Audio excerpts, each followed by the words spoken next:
level. That means immediately every single American gets to enjoy much more affordable gasoline. Affordable gasoline benefits everyone in America. And that means, Gary, that the Republican Party is very likely that this agreement has produced lower gasoline prices, and it will help Trump massively politically.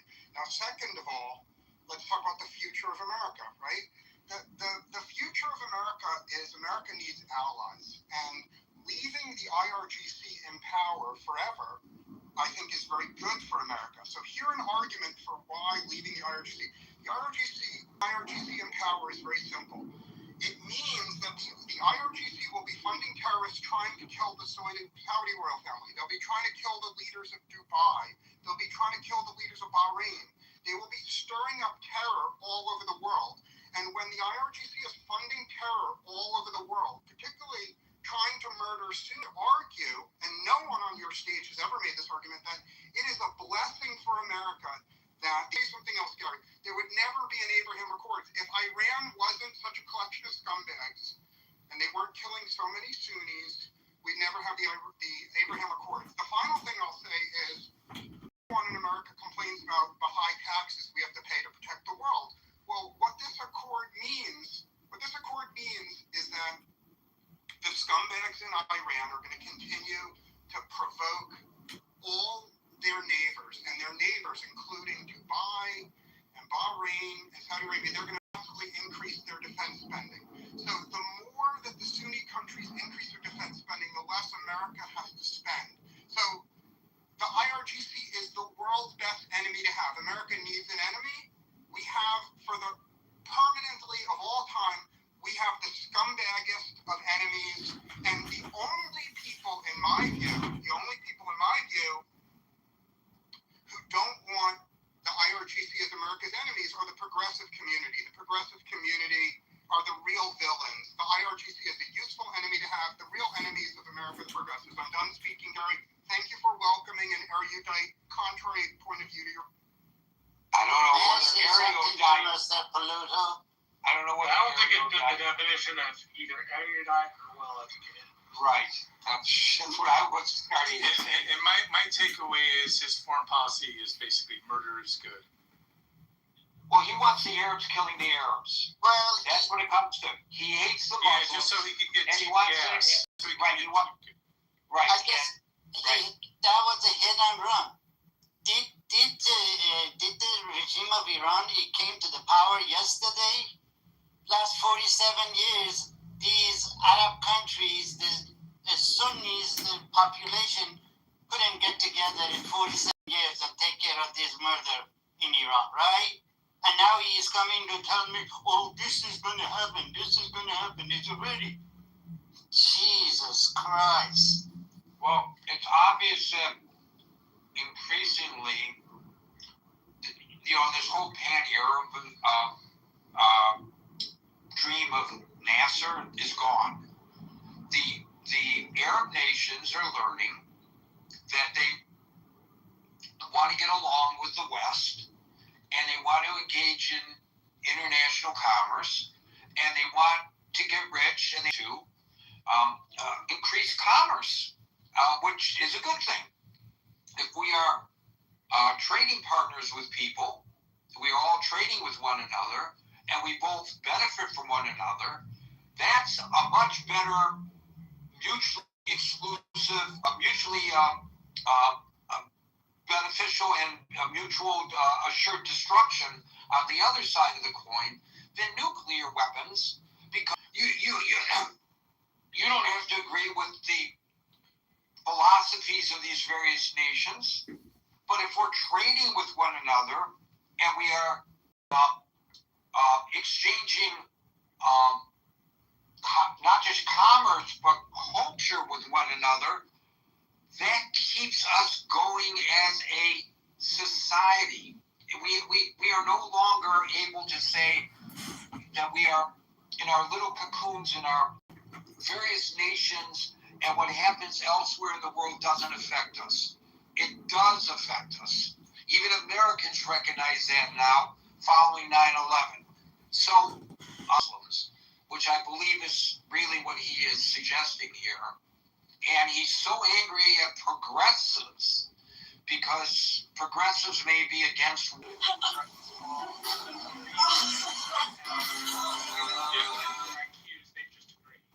But I allowed him his opportunity to speak unimpeded, so I don't want it to be said that I only allow a certain point of view on this stage. There's the proof. And he kicked me before that, so he definitely content narrates, and he does create echo chambers. Gary, as a follow-up to that, I really want to thank you for allowing him to go on, even though I thought what he had to say was absolutely despicable.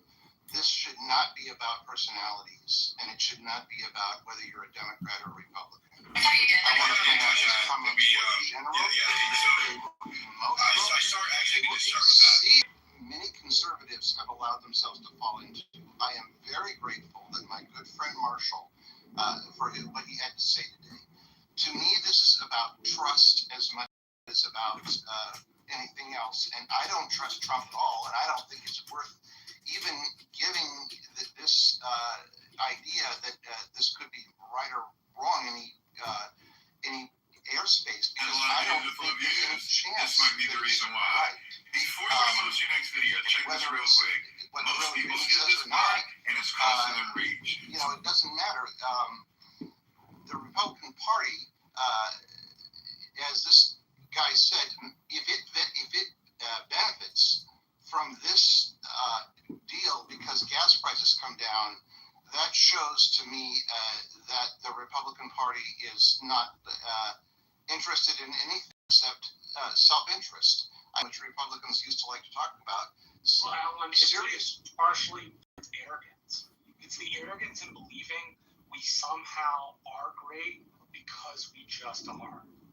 Yeah. It's a real lack of appreciation and gratitude for all of the sacrifices and all of the time it took us to get to a place where we are this big and this influential. It's a luxury belief for these people. I love that point, Marshall.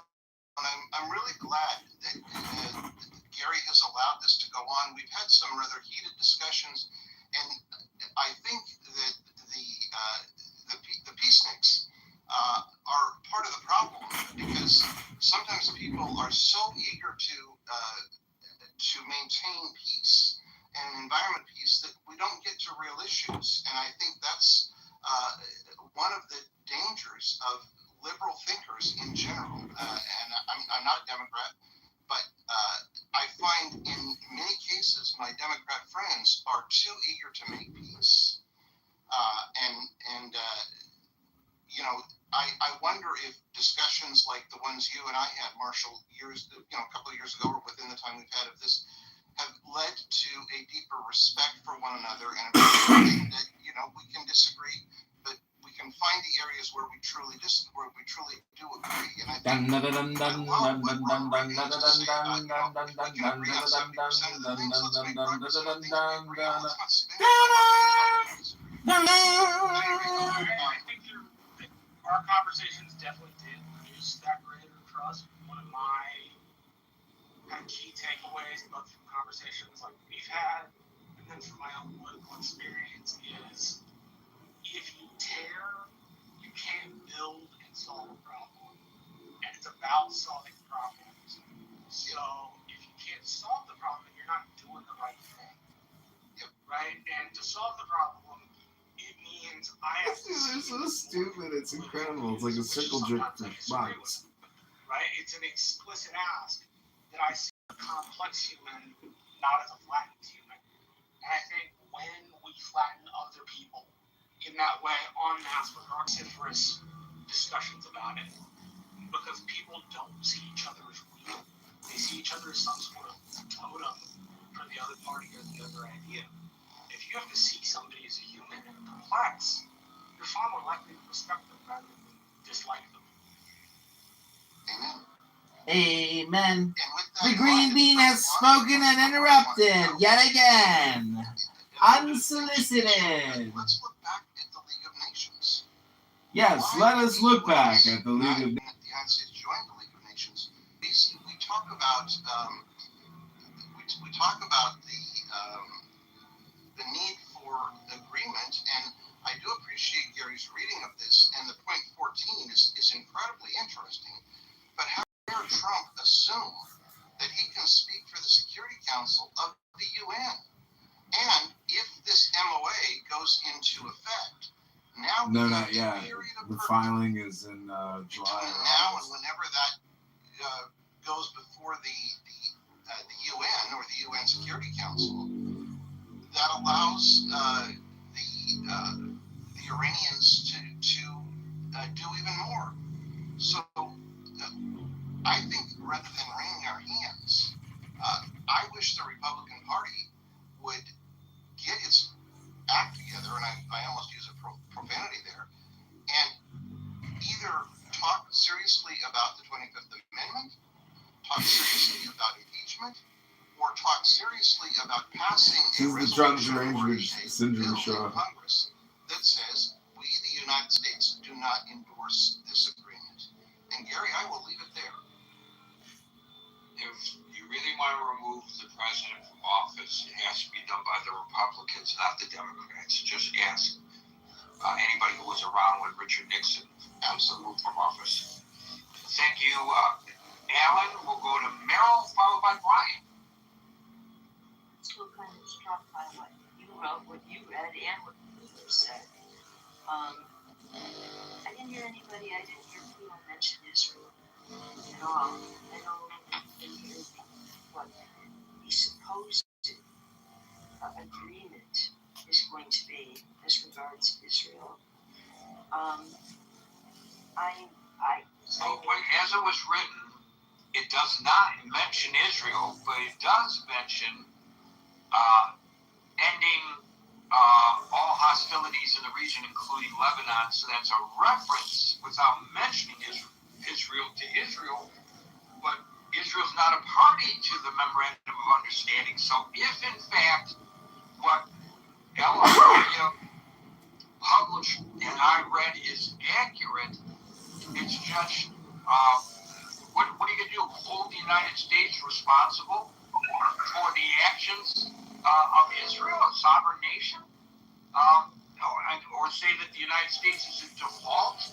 The United States isn't in Lebanon. So how do you reconcile that? Israel's in Lebanon for a reason. I don't understand. Somewhere along the lines, someone's got, and I'm not saying it's our job.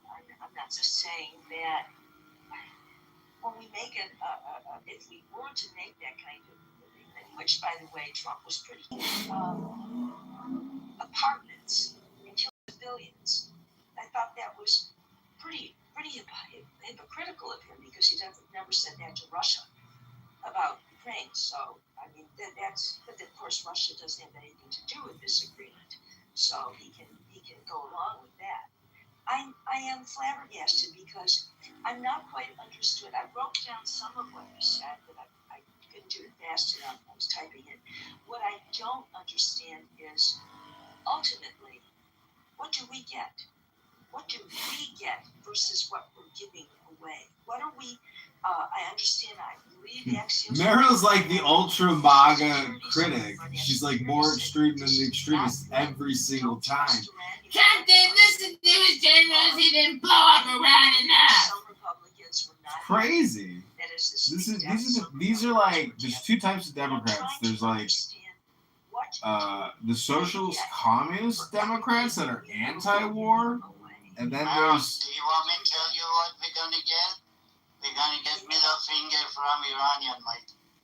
Well, that's what I think we are being told by the people in the know are saying. Look, we went in because we said we could never trust Iran. That's the whole thing, was we could never trust Iran. So now we give them lots of money, and yes, the Gulf states give them lots of money. They will have access. By the way, it just says they're giving it. It doesn't sound like it's really performance, based on performance, because some of this money is coming to them rather quickly. And that still doesn't address are we giving money to the Gulf states? Are there side deals where we have to give money to the Gulf states because of everything that was done to the Gulf states? And so are they turning around and putting a reconstruction fund together so that it doesn't look like the U.S. is giving directly to Iran? I'm very cynical, and I don't quite understand what we're getting other than, okay, what am I gonna get? They're gonna be What am I gonna get? And If I do this, what do I get? eventually we'll talk about nuclear weapons, maybe someday down the road, and that's just kind of the direction we hope we can go in. I mean, that's just a whole lot of, haven't we said that for years and it didn't work out? I'm baffled by this, but I'm not going to tell you that I think it is completely outrageous that Trump would sign it, because I think that Trump is of the mind of, I want to get out of here, just come on, I'm busy. Just get it over with. I think that that's his personality. Gosh, I hope there's something more that we get, because by the way, terrorists don't just terrorize in other nations. They terrorize here too. Thank you. And I will once again, Arabia reported, acting says, but it's written in a way that it sounds like it's what was written, but whether it was a final draft or not, I can't say, and we won't know until it's ultimately released. Thank you, Meryl. This is as close as we've gotten to seeing at least the draft of it. Do we have anything to compare? Can we compare it to what Obama had? Can we compare it? Well, I don't have time to go against the JCPOA, but I'm sure people will. And I think people definitely will after whatever they sign on Friday, presuming they do sign on Friday, is released. Presuming they release what they sign, presumably on Friday. Boy, there are a lot of presumablys that we have to put in here, because we just don't know whether any of this is really going to occur, do we? Thank you, Meryl. Go to Brian, followed by Monsef.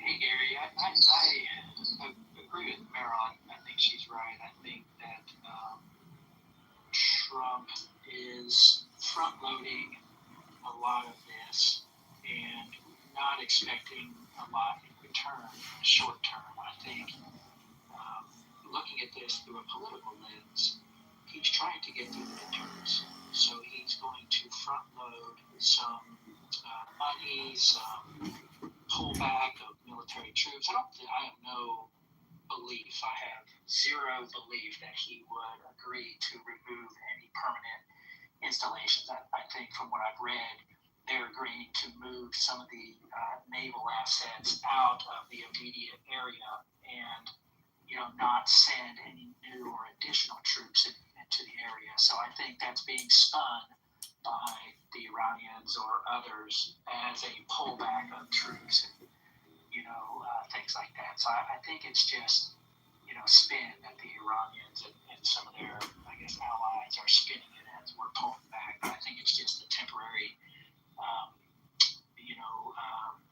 removal of the naval assets in the immediate area. Well, that may be so, but that's not what Arabia published. Yeah. That's not what they published. Let's see. United States. The United States also undertakes to withdraw its forces from the surrounding areas within 30 days after the final agreement. Now, maybe that's the naval fleet, but maybe it's all the forces. And I will tell you, Alan and I both know a woman who has become a spokesperson for the regime, maybe ex-officially, and she's publishing the argument, and she's been doing this for several weeks now. Yay, we're going to get rid of all those American bases. They're all going to leave. And the Iranians have said that that's a goal of this war that they have. So if in fact that's what this means, and I don't know that it does, but I will read it again, verbatim as published by Al Arabia. The United States also undertakes to withdraw its forces from the surrounding areas within 30 days of the final agreement. So to me, that's all the basis. It doesn't say which forces, so that would mean all forces, in my interpretation anyway. You can't remove the bases without congressional approval. So, I mean, the likelihood of that happening with congressional He can keep the bases, but only keep a skeleton crew there. He can order the troops. He's the commander-in-chief. I think that's deploying elsewhere. I think it's more plausible, much more plausible to believe that they would just move the carrier groups out into, a farther reach of the sea adjacent. They're not going to completely leave the area, and he's definitely not going to permanently move bases and troops. He can't do that without congressional approval.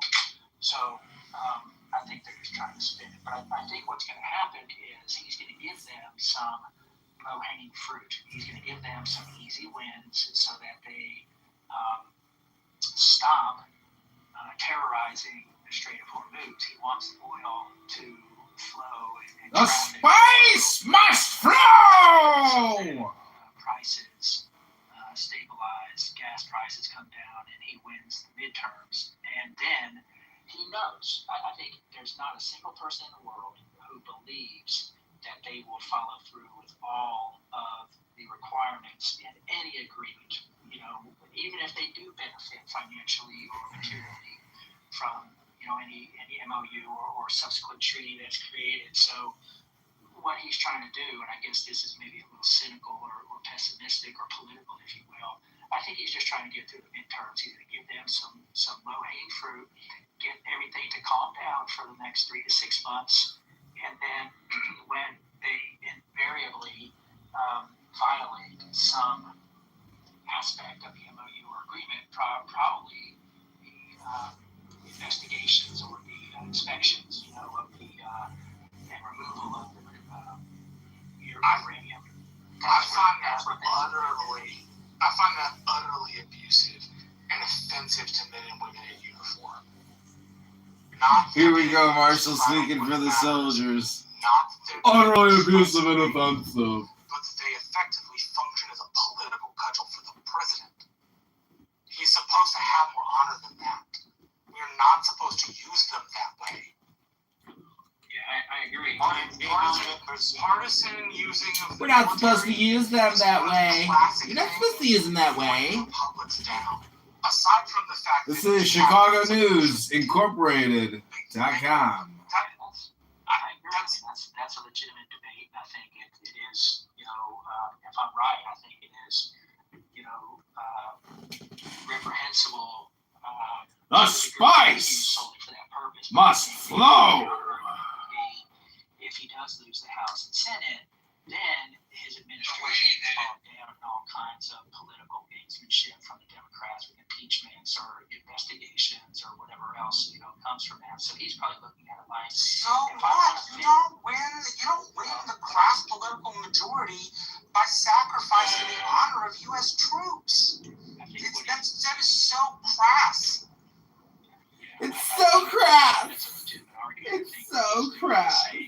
If I get bogged down, if I lose the midterms and get bogged down in all these personal domestic investigations and all that, and we lose focus, then we're right back where we started, and whatever gains we've accrued over the last 6 months or 9 months, by that time, will have been for naught. So he's probably looking at it like, I need to cool things down, normalize, stabilize the economy, reduce gas prices, and then whatever happens after that, because no administration is going to mental retardation and brain rot, and I can't possibly be a part of that. Long-term strategic American loss. Nobody can trust the IRGC. The only thing you can do. I didn't say you could trust him. I said by doing what he's doing, he is sacrificing American strategic capital. I'm agreeing with you.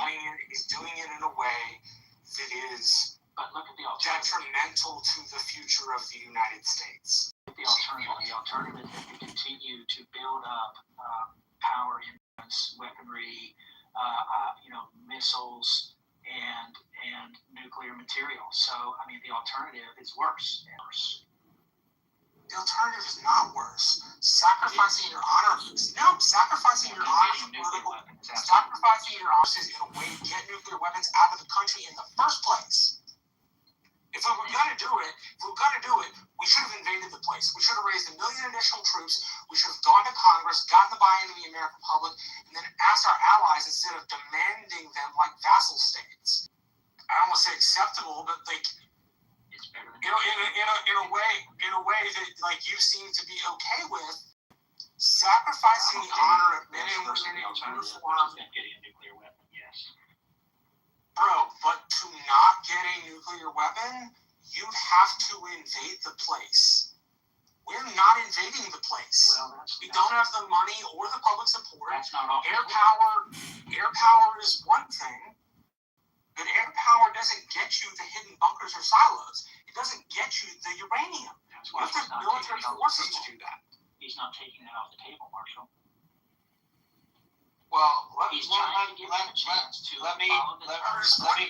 correct a misconception that was stated here, because while you two guys have been talking, I've been doing what I like to do, research. And it turns out that it's a misconception that the president cannot close the bases.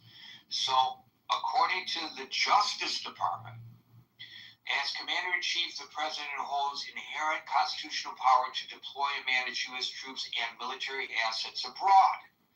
This authority includes closing or relocating overseas facilities, as these are typically considered executive actions rather than declarations.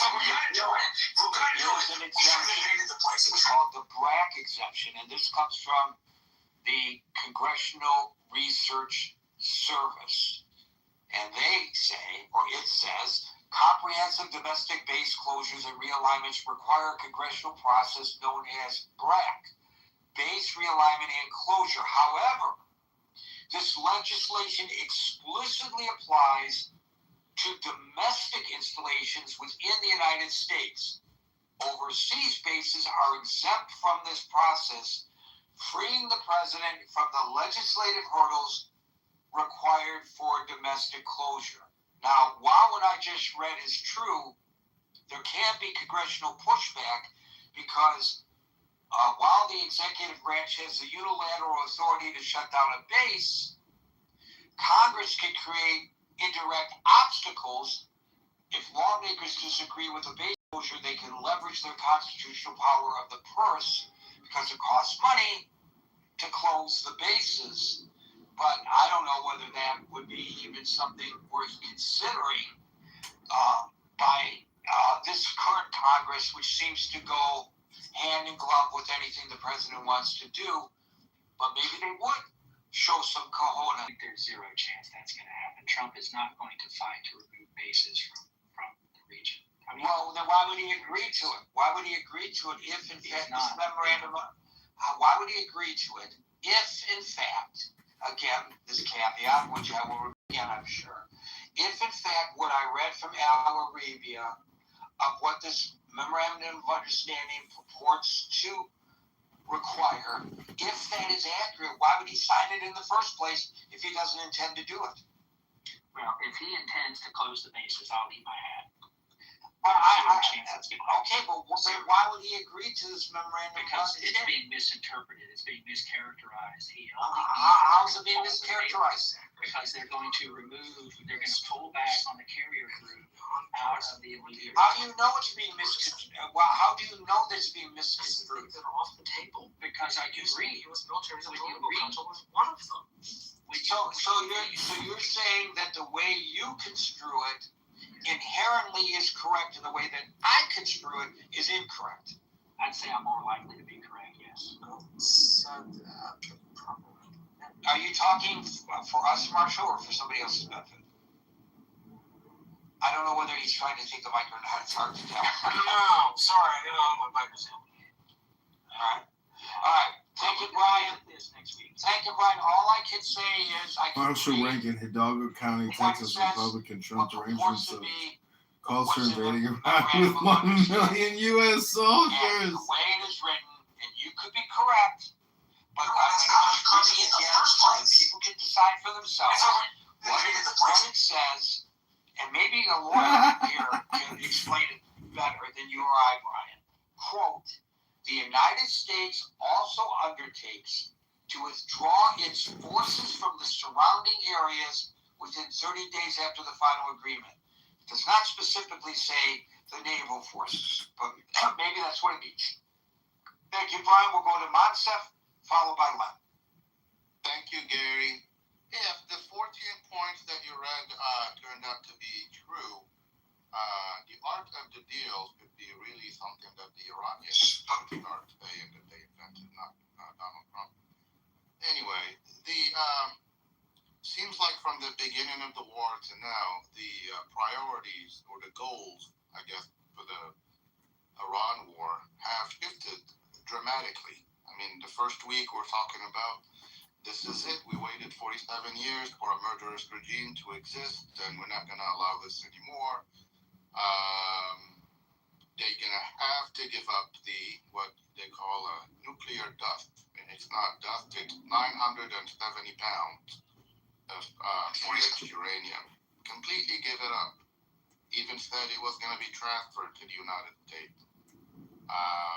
What else? Regime change. I guess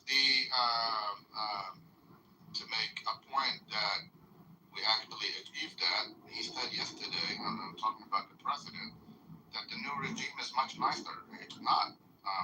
All the ads out there say that the regime is actually expected to be much harsher than the previous one. But in Iran, there is, I don't know where's Alan. In Iran, there is multiple hierarchies and multiple, degrees of if one is not in control, the others pick up. The IRGC is still in control.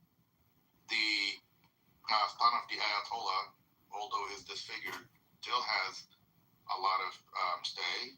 But most of all, the situation for the Iranians didn't change. Yeah, they haven't been another 50 or 60,000 murders on the street. There has been a lot of instances where people were hanged. It was an 18-year-old rapper that was hanged because he said, whatever. Still, people are still being pursued for posting stuff on social media and all that. So again, that initial promise that Iranian people go out, we are with you, again, didn't pan out. Add to that, there have been 38 times now that we have been told that a deal is about to be signed. Not in the works, but we are very close to signing. Basically, we just have to meet and sign, only to be countered by the Iranians saying, we didn't agree to any of this stuff that he's talking about. Only to go back and say, well, I guess they didn't agree, there's no deal. I mean, when you do it 38 times in 90 days, I don't know that signifies strength. But anyway, I have a question to you, Gary. Alan might be the right one to answer me. $20+ billion that is expected to be given to Iran right away. And on top of that, there is a reconstruction fund of over $300 billion. I wonder what type of planes are we going to use to transport the cash. I know it's not all coming from the U.S., but I mean, he said before again that Iran is not going to get a dime. So at the end, after this, the only thing that Iran lost, and I guess it wasn't a big loss because I was going to say their Navy vessels and their Air Force, they never had a strong Air Force. Iran always relied on its geography.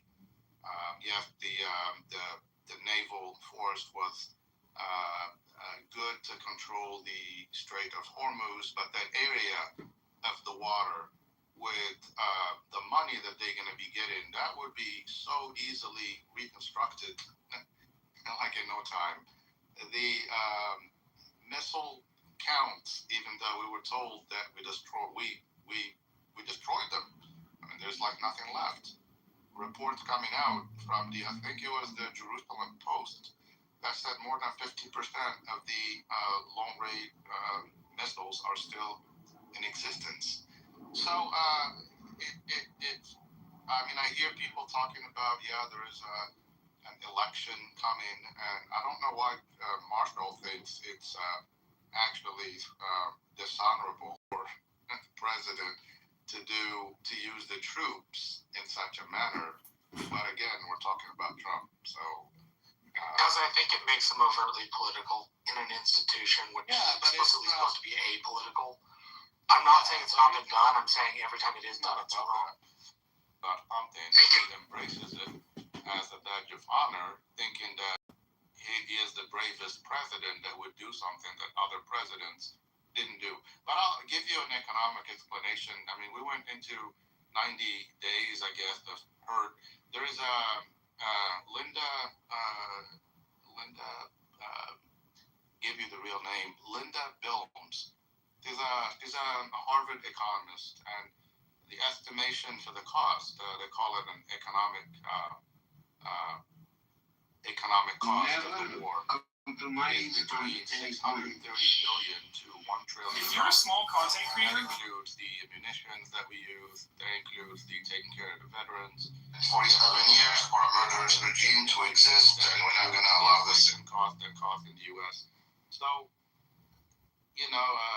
even if you just use the real, Pentagon numbers, you're still talking about close to $200 billion. The new budget, he wanted 1.5 trillion to cover some of the cost of the Iran war. But that's why I said in the beginning, the priority shifted because the reality of the war shifted. We thought we were going to be in and out. It was told that it's going to be an excursion. The herd is going to be so short, and then we're going to enjoy these lasting good things like Iran with no nuclear weapons and not financing these terror groups in the region, and it's not posing any threat to its neighbors. None of this stuff is said that it's not going to happen. Even the promise that anything nuclear, that they're going to give up anything nuclear or reduce enrichment or whatever. Even the stuff that I read was only like in about 60 days we'll start talking about it.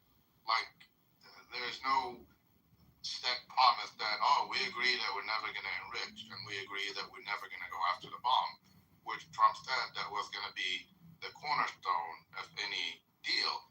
But we are in the summer travel season. We are getting close to the midterms. There is a lot of pressure on the president. We did not achieve the goals that he himself stated that were the objectives of this war. So it's more of maybe a temporary surrender for the U.S. than a victory. I hear people talking about, aren't you going to be happy when gas prices are finally going to be lower?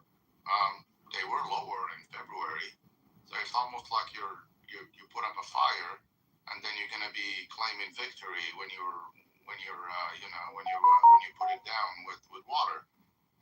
That's not a victory. We just got something back that we already had, but the destruction on American family budgets and all that's going to take months to get back. A lot of people went into debt. A lot of people are having issues meeting their just buying food and gas. I sent you a thing the other day, Gary, about a record number of Americans dipping into their 401ks in order to survive. That too, but the people with jobs and all that, I mean, people are dipping into. Good work, Democrat. So the pressure is trying to, and it seems good work, Democrat. Like right now that it's unending. At the end of this, if this memorandum of understanding is true, Iran is going to basically be the same with the promised that, later in the future, we'll talk about the nuke stuff. But I haven't seen anything that they're going to give up anything. They are going to get money, which before, at least we weren't talking about Iran getting richer. It was nothing about money. I heard J.D. Vance, I'll finish here. J.D. Vance talked about we're going to have this carrier oil, which puppet ripped off his black contractors. That's going to happen right Good away. work, Democrat. $1 billion scam, a waste of space. So at the end, you still have the same oppressed people in Iran being killed by the same regime that Trump now decided was actually we lost our allies. I don't know if any of you saw the president yesterday in France when he went to meet Macron. Macron didn't come out to meet him. He actually sent the chief of protocol to greet him. And I guess they didn't make a big deal. I mean, coming out of the car. And Macron met with every president that was invited. That's the rule when you're the host country. And especially with Trump. I mean, that's like he's the big guy. So they usually used to make the time to make sure that he gets his proper protocol because he liked that. So, and then he said, Macron told him, sorry, I was busy talking to the Brazilian president, Lula. That's why I didn't come up to greet you. But that was the French media definitely made a point that no, that was expected because of all the trash talk that Trump was talking about France, especially the last couple of days with the 100% again increase in tariffs and all that. So again, we're losing our allies. The allies don't believe that it's a long-term deal that's going to stand and that's going to solve the problem. That's all I have to say, Gary. I'm still wondering what kind of planes are we going to use to transport the cash. So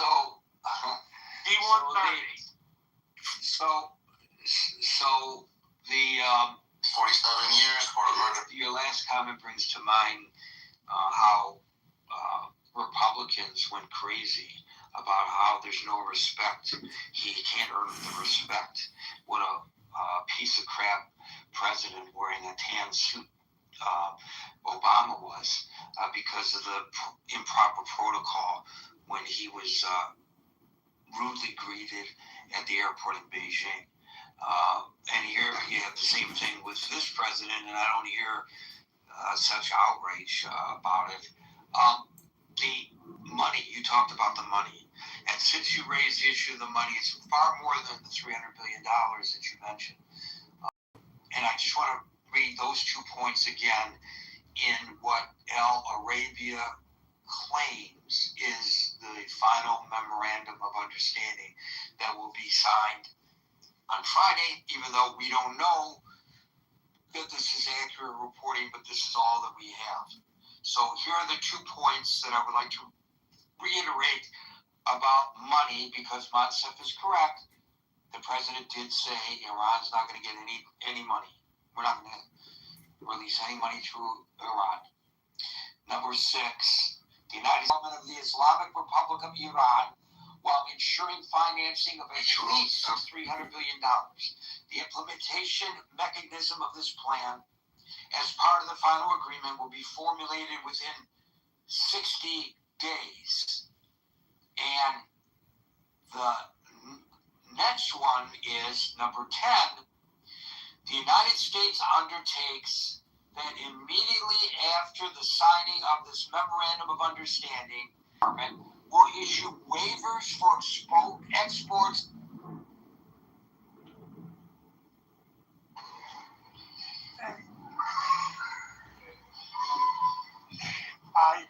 I don't know. Also, they have most probably their head of football federation. Okay, so they didn't let either of those inside of United States for Iranian team, and now they are asking. Systemically, it's terrible. Not so much terrible. Real. And then people are like, oh, well, why were you so hard on Nazim? People ain't gonna like you. I'm like, they don't like me now. Well, it's funny because because Illumi was in the other room, and he and I really got at it, really heated, you know, his usual attacks. And what was funny is, on the very next issue, he and I were like in complete agreement, and everybody was like, "Let's not talk about this anymore. This is boring." Like the firework. For real. See, the only thing we can do. I didn't say you could trust him. I said by doing what he's doing. Illumi is not allowed in here no more. It was threatening. My wife's threatening. We'll see how long that fucking lasts. Listen, if Nazim is if Nazim back in here, if he's then I guess eventually Mikhail will be also. Yeah. Well, I don't know. I think Nazim's more reasonable than some of these other people. That is true. Really? Oh my god, he hates Nazim. Lumi's like the song Megatron Never Had. His arm just Like spoke him up. Because of the Lumi's like the prodigal son that Bob never had. Nazim is the friend of that son who is sleazy. Yo, he's the stepchild. He's not even blood. He's the adopted stepchild. Not even adopted. Adopted means you wanted him. You're not allowed to adopt in Islam. That's Yeah. So he's like You know why they're not allowed to adopt in Islam, right? Listen. Let's not get into that. Well, this is the question. This is the question we got for you. We did this all day today. We did this all day today. Hold on. Let me mute Smiley because he got blank. So, Euro, when was the first time? I had to mute you. I thought you was open mic. My bad. All right. So Euro, when was the first time you heard about the Aisha story? What you know? Do you remember? 13th, Do you 20? No. Not the date, but do you remember? Like your reaction is all I'm saying. Like, did you initially believe it? Was it something you're like, wait, I gotta look into this? Like, were you still in denial after you found out the truth? Like, what is it like? Walk us through that process. Like, what happened when you first found out this stuff? Like, I'm not talking about like polemics or anything like that. You mean that she was 6 years old? Yes, and they consummated the marriage at 9. Like, when did you find that out, and how old were you? Lies and propaganda. I didn't find out until I was millions fairly of old. infrastructure It's just improvements. something. Run with a black Yeah, I house listened player, to it. CIA puppet office. But like the first time I heard it, I was like, Good wow, work, this Democrat. $1 billion hopefully this can't be scam. right. Racist. I was over the age of 40 when I heard this shit. Yeah. And then what makes it worse? Like, I mean, everybody knows how bad it is. Like, 6-year-old marriage, 9-year-old consummation. But then when I learned he was 50, that like changes it to like a whole nother level of bad, you know? Well, I bring up the story about that guy, the how do you call it? The mathematician from India that was like self-taught. Yeah, Ramanjana. And he had a child marriage, but he was also like a teenager. Yeah, that's what I mean. It's like very different when you have like 2 14-year-olds marry, or a 14 and a 15-year-old. Well, that's the thing, right? They got married. I think she was like 10, 11, 12, and he was like 13 or 14. But they didn't live together until he was old enough to get a job, and then the family let her live with him. Yeah, and to me that's like very different. But when you have a 50-year-old, and no one brings that up. No one ever brings that up about that guy. Yeah, they don't. They just don't. Yeah, it's a totally different thing. I mean, the whole Romeo and Juliet story. I mean, were very young, but the thing is, it's different when you're talking about 2 young people who say they're in love and get married, and you have a 50-year-old marrying a 6-year-old. I mean, I don't know anybody that is serious can say like, oh yeah, that's not problematic. I mean, it's just crazy. So Euro, when I first found out, I thought myself that he did this because he wanted to adopt her. Yeah, and then you find out the consummation at 9. Then yes, because Because then, you see, if there was no consummation story, I would have been like, yo, this guy's a good dude. Yeah, that could be. Probably was going to get sold off. At least it's possible. Yeah, she was going to get sold off. He was like, no, at least I could save one girl. You know what I mean? Teach her the Quran. Not pollute her with fucking semen, like it says in every other fucking story. No, what Muslims say is that she was his. In fact, if I recall, and I can go back and read it again, I don't want to do that. I'm tired of reading the darn thing. It talks about a time period under which it would take before the passages through the Strait of Hormuz is back to pre-war levels. So it's not going to happen overnight like the president said. Yes, we saw last night, and for sure, if this thing is signed on Friday, I think once again, in anticipation of things returning, the price of oil will fall once again. That's my prediction. And that'll be great. And the president can tout that. And by the way, if things go south after that, well, he's got his piñata already hanging from the ceiling of the Oval Office. And that piñata is in the shape of Bibi Netanyahu. If things go bad, he could just take that stick and slam that piñata. Take this, Bibi. Take that, Bibi. He already is doing that. So that provides cover between Israel and Iran. Israelis, or at least Bibi for that. And he would escape, he hopes, I think. Thank you, Les. We'll go to David, followed by Armaze.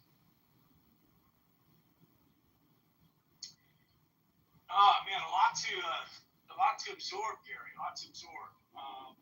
Got lucky in terms of their geography, in terms of their mountains, in terms of their control of this waterway. Very similar to, being buffered by two large oceans. One of the only empire in history. And Marshall's not here to corroborate, but I think we're the only empire in history that are surrounded by two big oceans. And that's given us a lot of luxury to decide how we engage the international world when it comes to conflicts. And Iran is now able to, punch above its weight quite dramatically here with this Hormuz situation and bring our great nation to heel.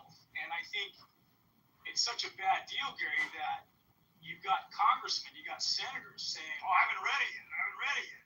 Josh Hawley, Wicks, Senator Wicks, who's on the Armed Services Committee, they're basically telling the press they don't know what's in there, right? Because they know, like you said, Gary, as soon as the devil's in the details, when these devil details come out, they're going to laugh. They're going to say, how do you support this? And so we're playing sleight of hand here, with regard to letting this out. And I mean, even the Democrats are saying this isn't good for us. So the president is going to have to figure out a way to sell it, not just to the Iranians, but to us. And we may not have a choice in how it gets settled.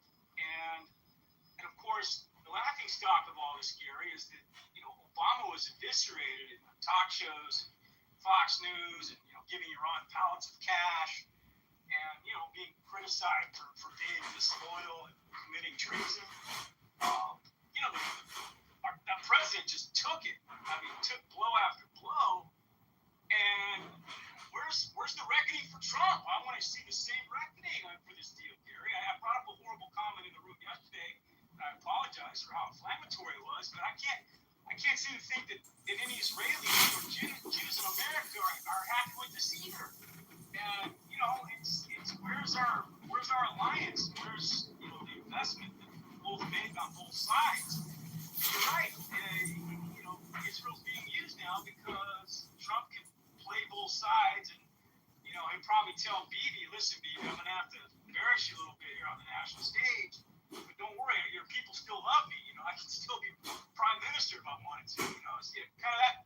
He's got that bluster and he's got that hubris, Gary, that I think is in a way not serving either one of our nations very well here.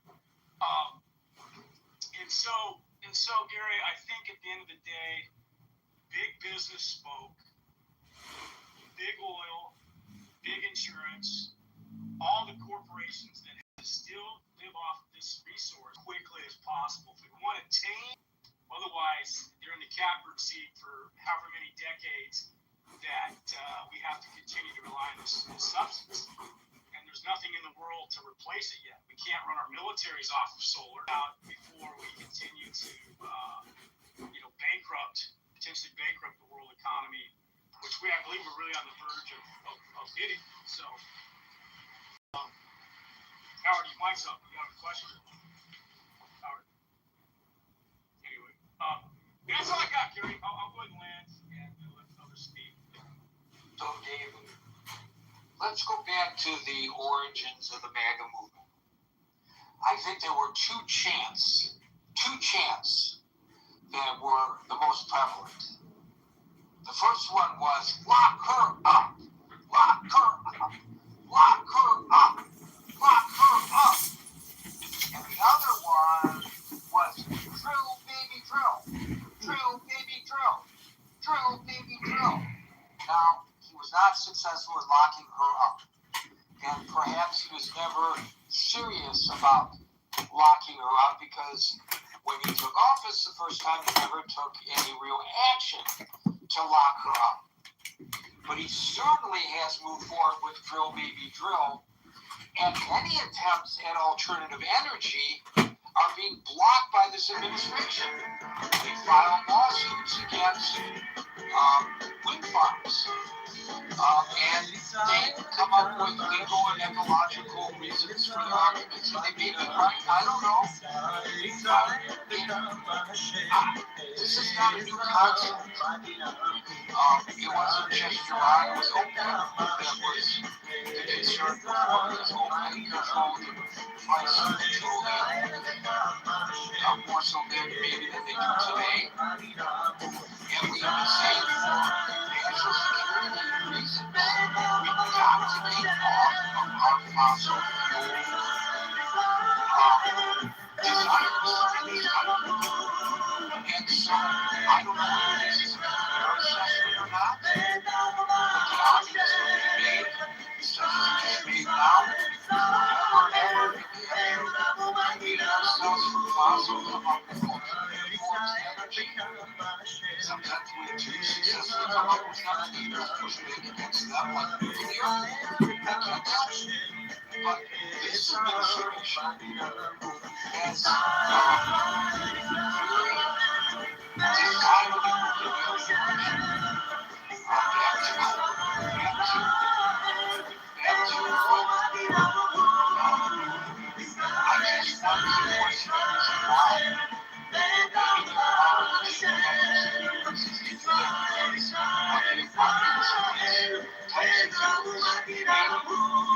maybe there are other reasons. I don't know.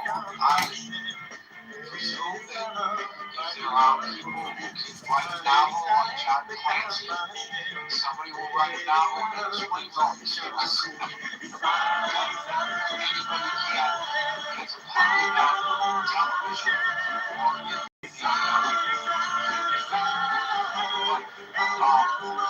for some reason, this administration finds it romance was going on between the I don't think that romance really exists the way it did before, and I don't see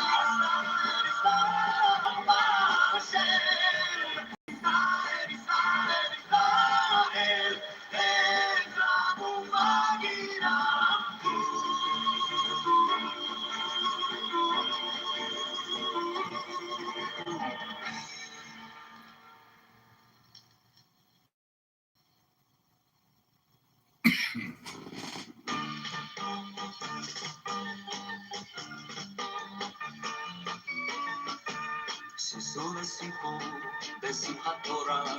ותנו כבוד לתורה, שישו ושמחו בשמחת תורה, ותנו כבוד לתורה, שישו ושמחו בשמחת תורה, ותנו כבוד לתורה, שישו ושמחו בשמחת תורה, ותנו כבוד לתורה, שישו ושמחו בשמחת תורה,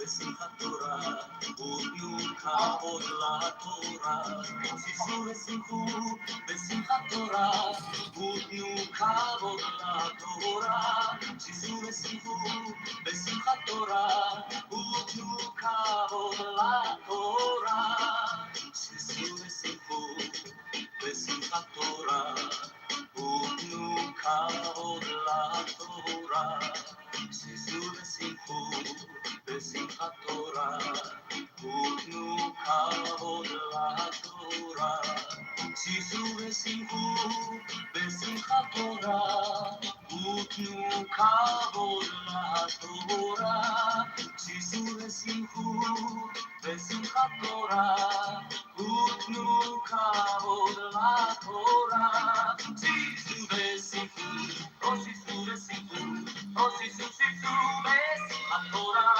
שישו ושמחו, או שישו ושמחו, או שישו בשמחת תורה, שישו ושמחו בשמחת תורה, ותנו כבוד לתורה, שישו ושמחו בשמחת תורה, ותנו כבוד לתורה, שישו ושמחו בשמחת תורה, ותנו כבוד לתורה, שישו ושמחו בשמחת תורה, ותנו כבוד לתורה, שישו ושמחו בשמחת תורה, ותנו כבוד לתורה, שישו ושמחו בשמחת תורה, ותנו כבוד לתורה, שישו ושמחו בשמחת תורה, ותנו כבוד לתורה, שישו ושמחו בשמחת תורה, ותנו כבוד לתורה.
Check all the IDs. No grooming allowed. Check all the IDs. No grooming allowed.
am the charioteer of the east, Lord of the past and of the future.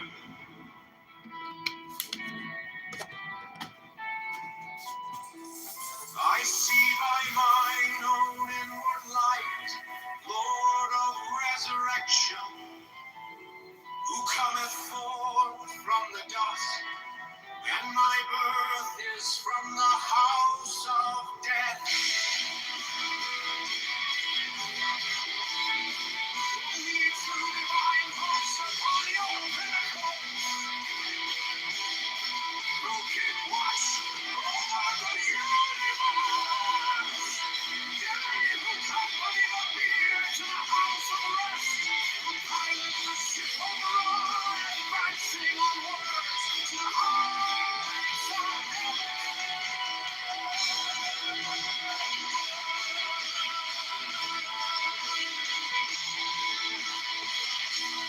Lord of the stream which standeth in the center of the earth. Behold, he is in me, and I in him. Mine is the waves were come from heaven over the firmament.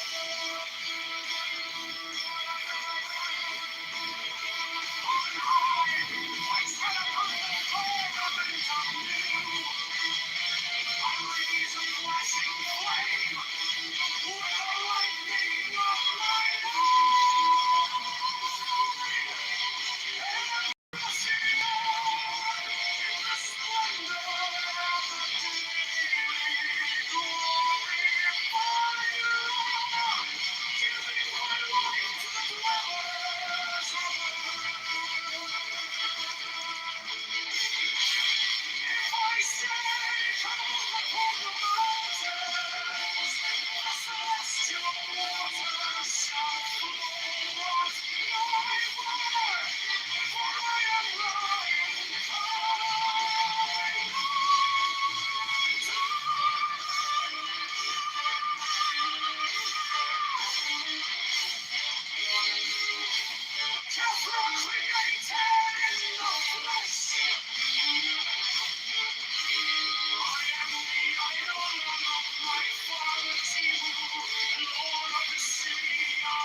To eternity.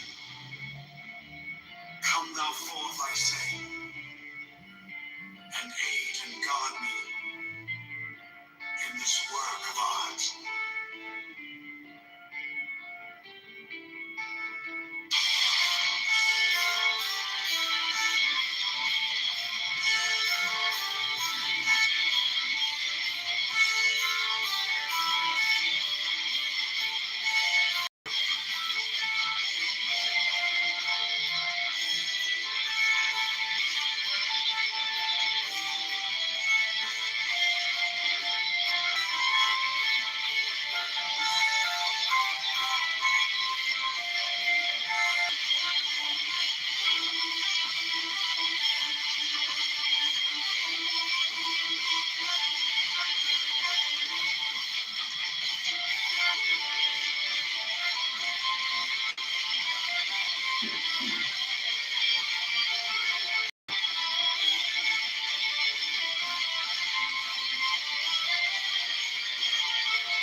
see by mine own inward light, Lord of resurrection,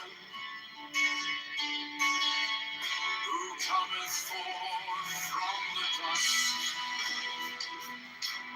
and my birth is from the house of death.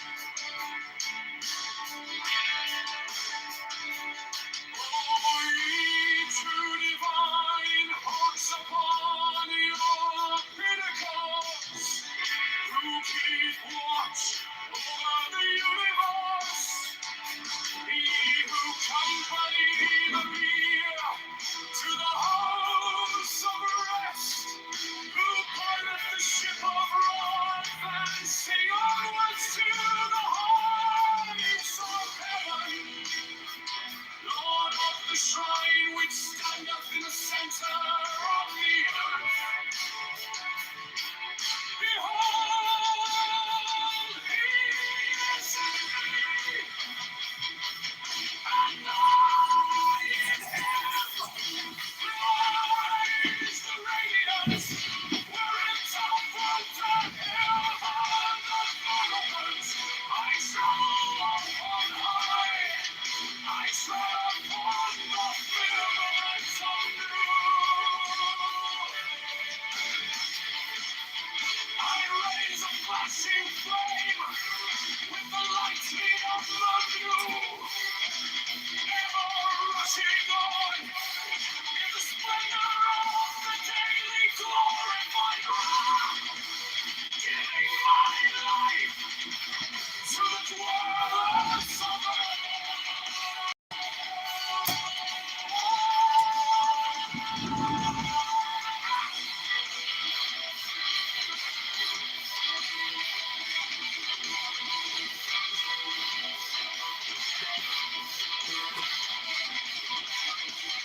I say to run from the mountains, the celestial waters shall flow at my word. For I am ready.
I lost the conversation. I thought I was listening to one thing, and I got lost. Could somebody reset the room for me so I can catch up? Because I don't know. I'm lost a little bit.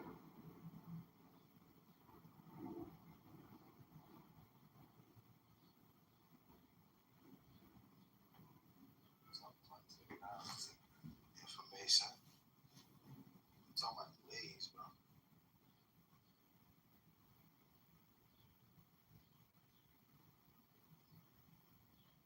You know, I got something to say as far as the technology is concerned.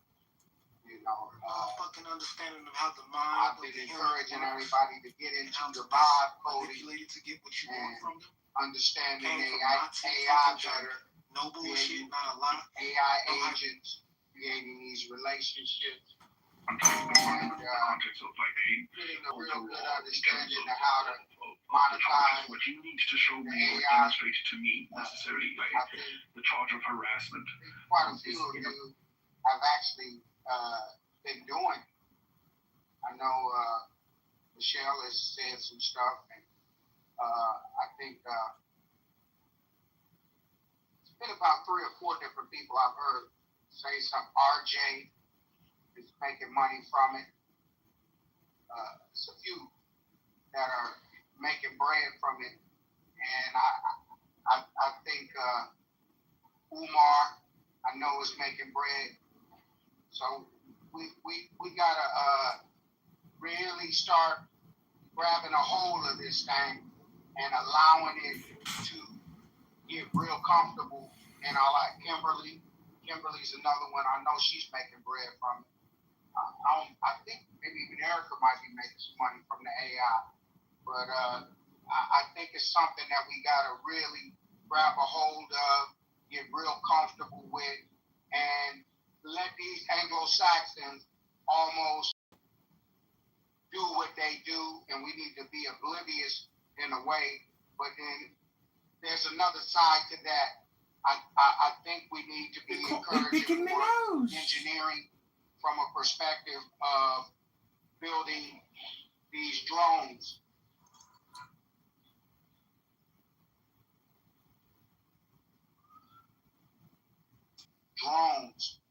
And that's the main way they've been kicking the Russians' ass, is with them drones. And so I just think it's something that we should understand how that technology works, how to build these things.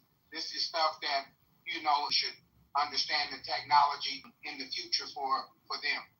So, you know,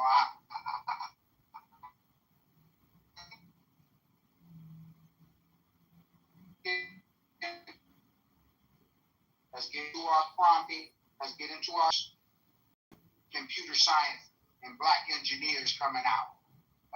That's what I'll land right there. I'll put it right there just to throw a little chum in the water, see if we can get the convo started off that.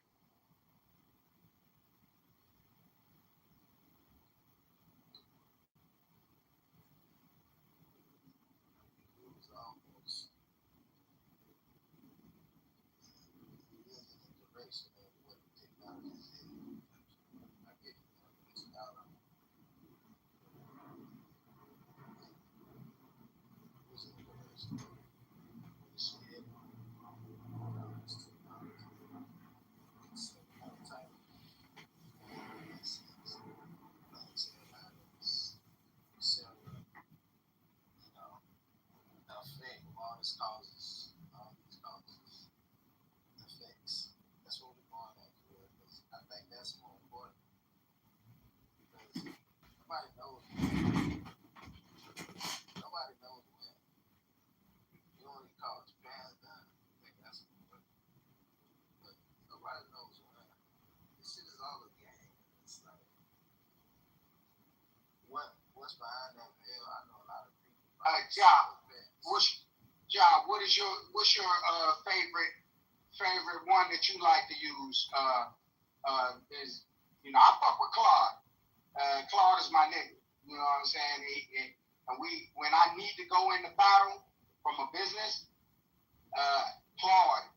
You know, I got conversations with him where I just go back to the conversation, just like I guess y'all do too, and we just start right back off.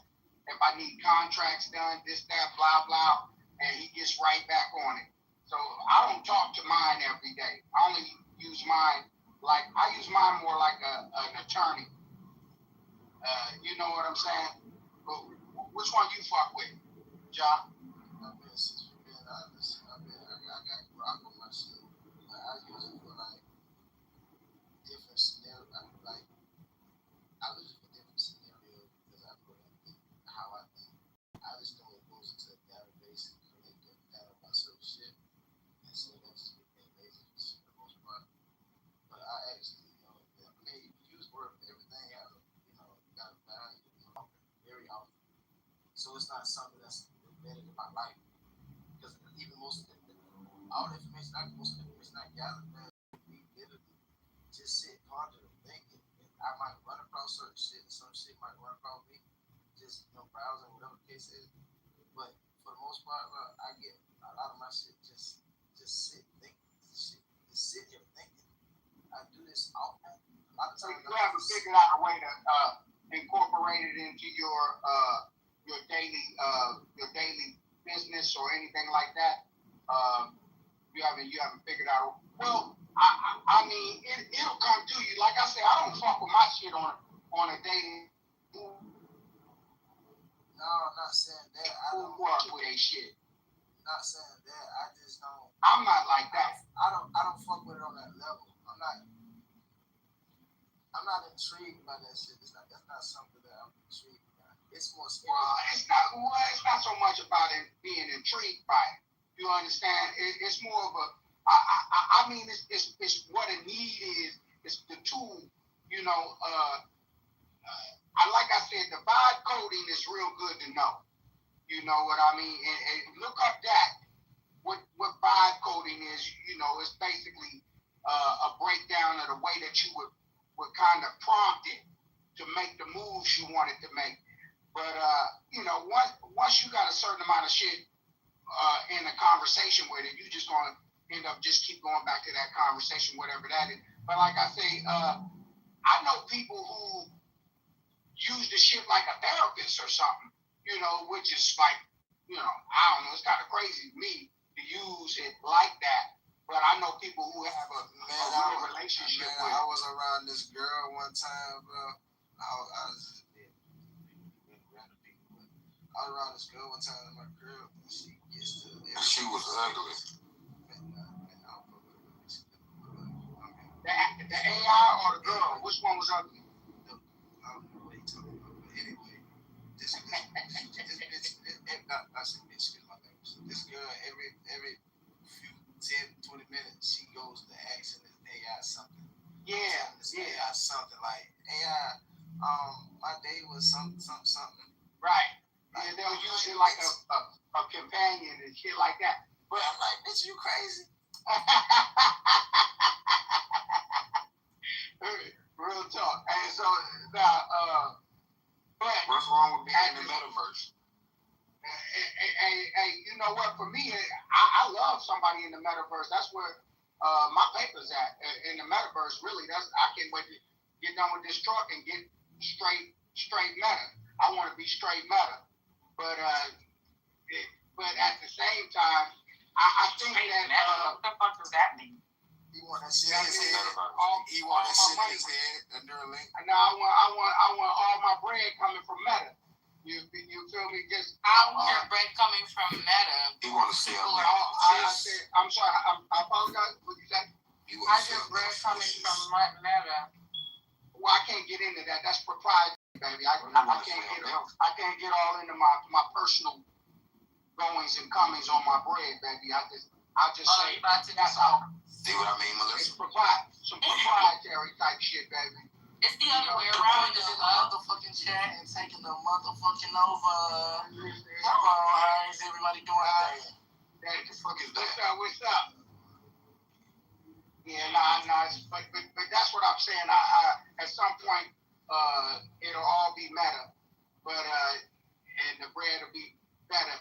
The bread is better when it's meta. You feel feel me? That was like a just came up with that was a bar. That was a bar for you, dude. When it's better, when it's better. Nigga, that was a bar. That's not really how it works, though. He's right, that was a bar. That was a More cheesy, more cheddar. Bread's better when it's meta. The bread being meta, listen, the bread being meta, though, you're either a content creator. That's the thing. The people who are making the most money off of Meta are paying. They're paying Meta to run advertisements and do marketing.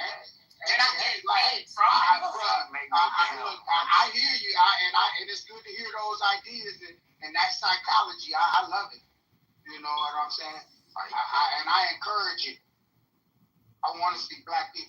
I want black people to be free. Encourage the psychology. That's what we're with you. Psycho. Yeah. So I want my black people to.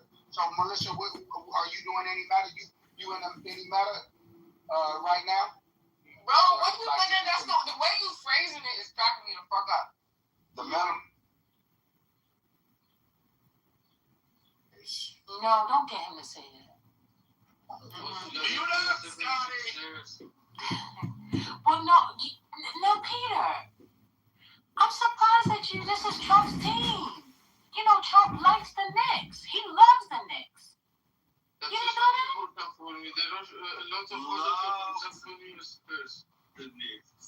Oh, you wanted the Spurs to win. Such a fan.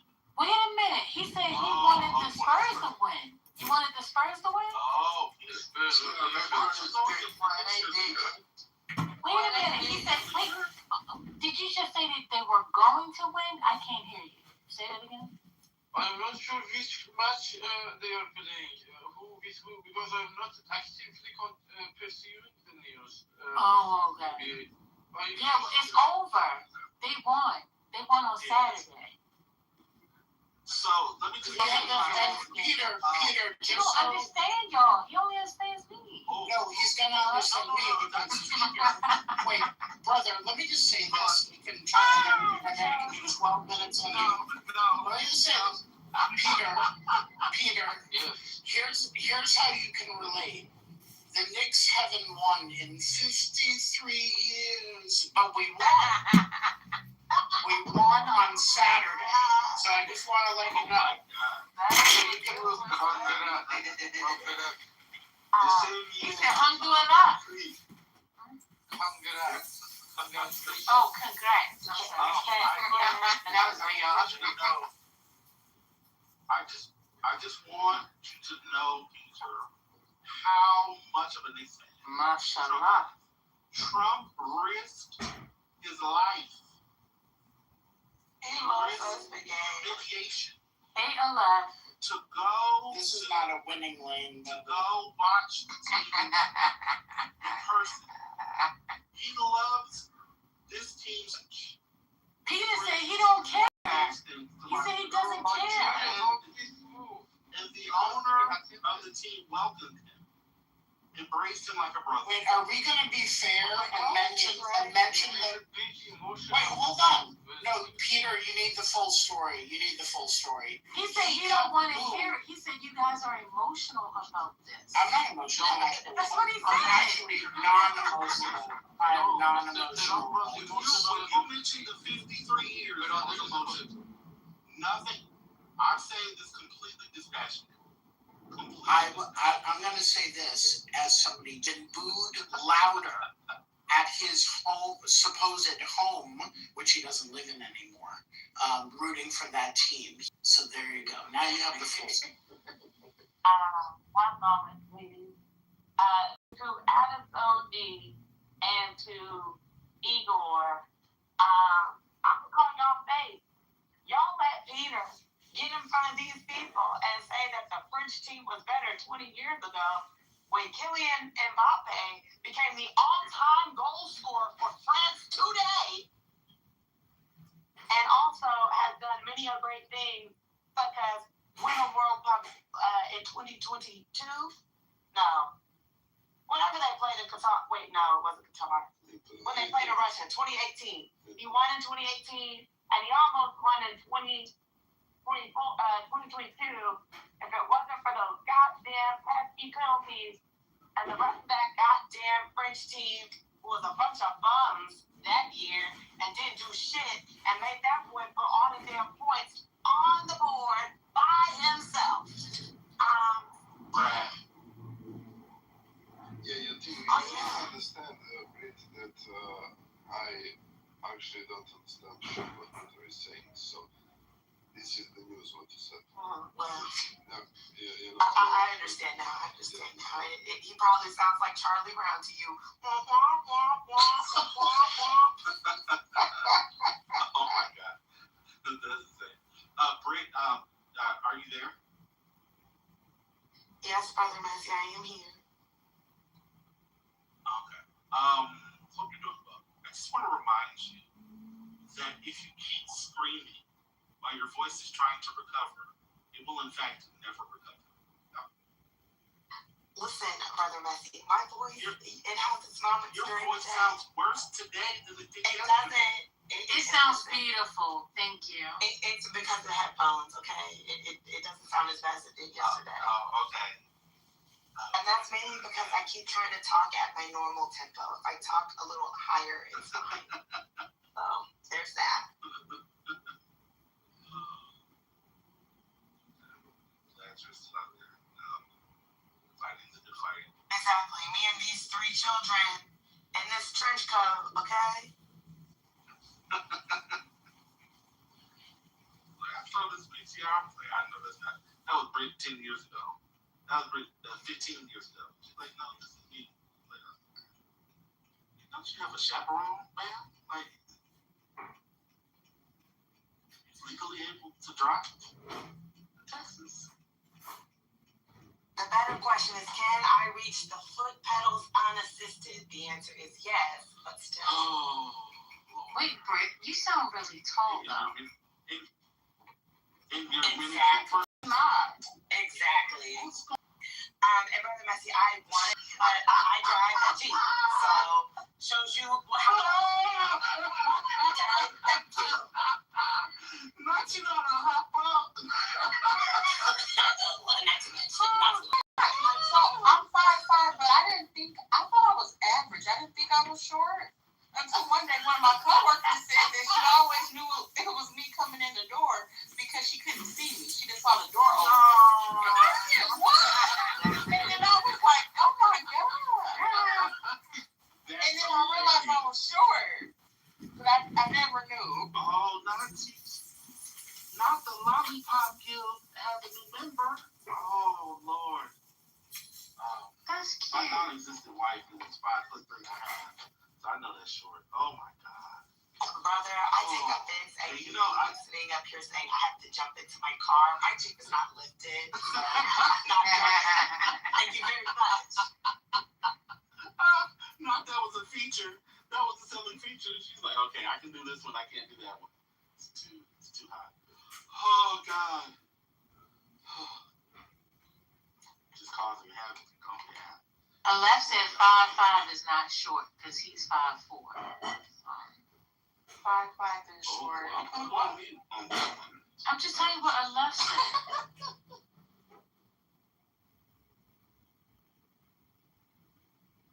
Did you see what Roger said? That's hilarious.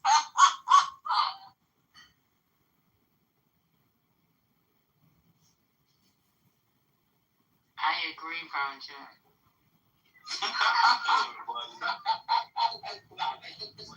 Everybody, I don't like this beat. I just want to thank you so much. DNA.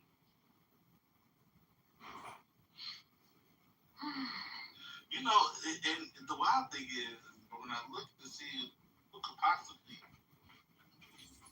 Jerry, how you get that list? His first lady, like 95% of the time. What I did? The way you frame people on staff is insane. Hey, what? I'm just like, always first lady. Be friends with everybody. Gold diggers.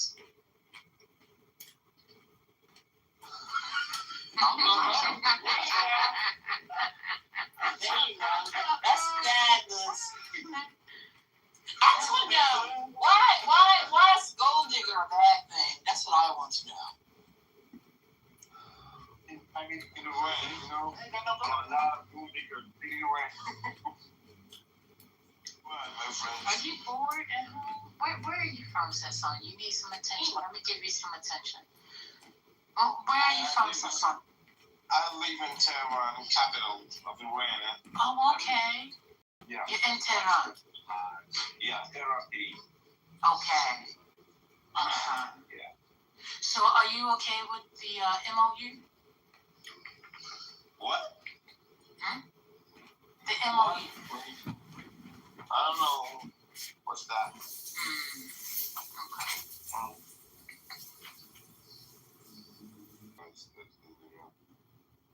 I get a lot of words of American. It's so beautiful language. I can't speak like American. I try to listen and learn. My English is not so well. I'm sorry. Oh, so you don't understand English, but you understand gold digger. Yes, he can speak that very well. It was So good. you go around asking how to speak like slang or something? Is that what it is? So then you want to come in here and practice your slang? Yeah, I love the American accent. Oh, you speak Hollywood, right? You speak Hollywood. I tell you, I mean, he can say gold digger better than any other person. Exactly.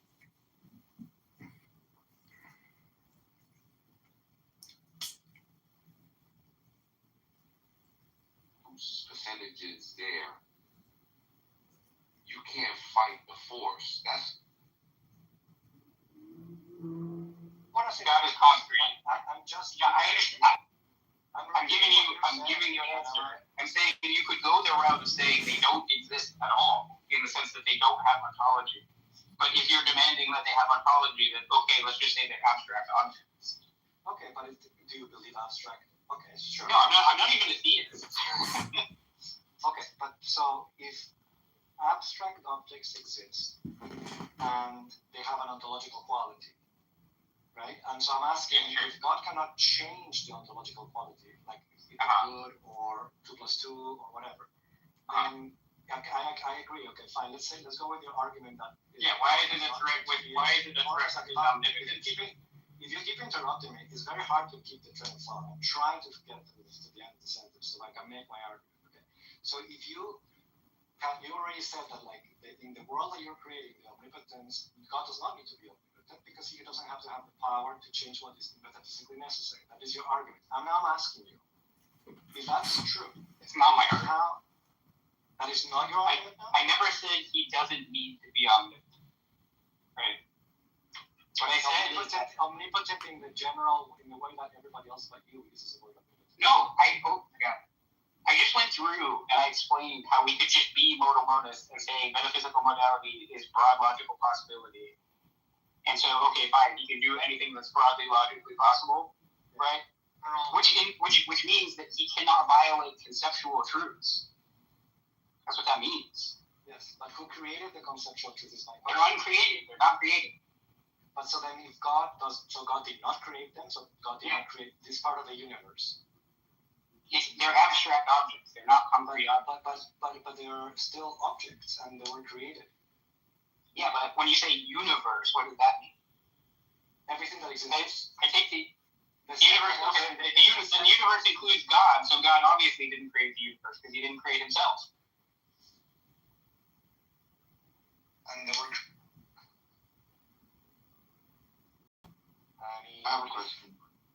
To me, maybe we just have different ideas of what God means. To me, but if God is, do you believe God created the universe or not? No, I'm an atheist. I find it better than most of the actual theists answer. That he created everything that exists. Do you not believe that this is the concept of God? He didn't create himself because he's eternal, and so does the. However, entered the family line.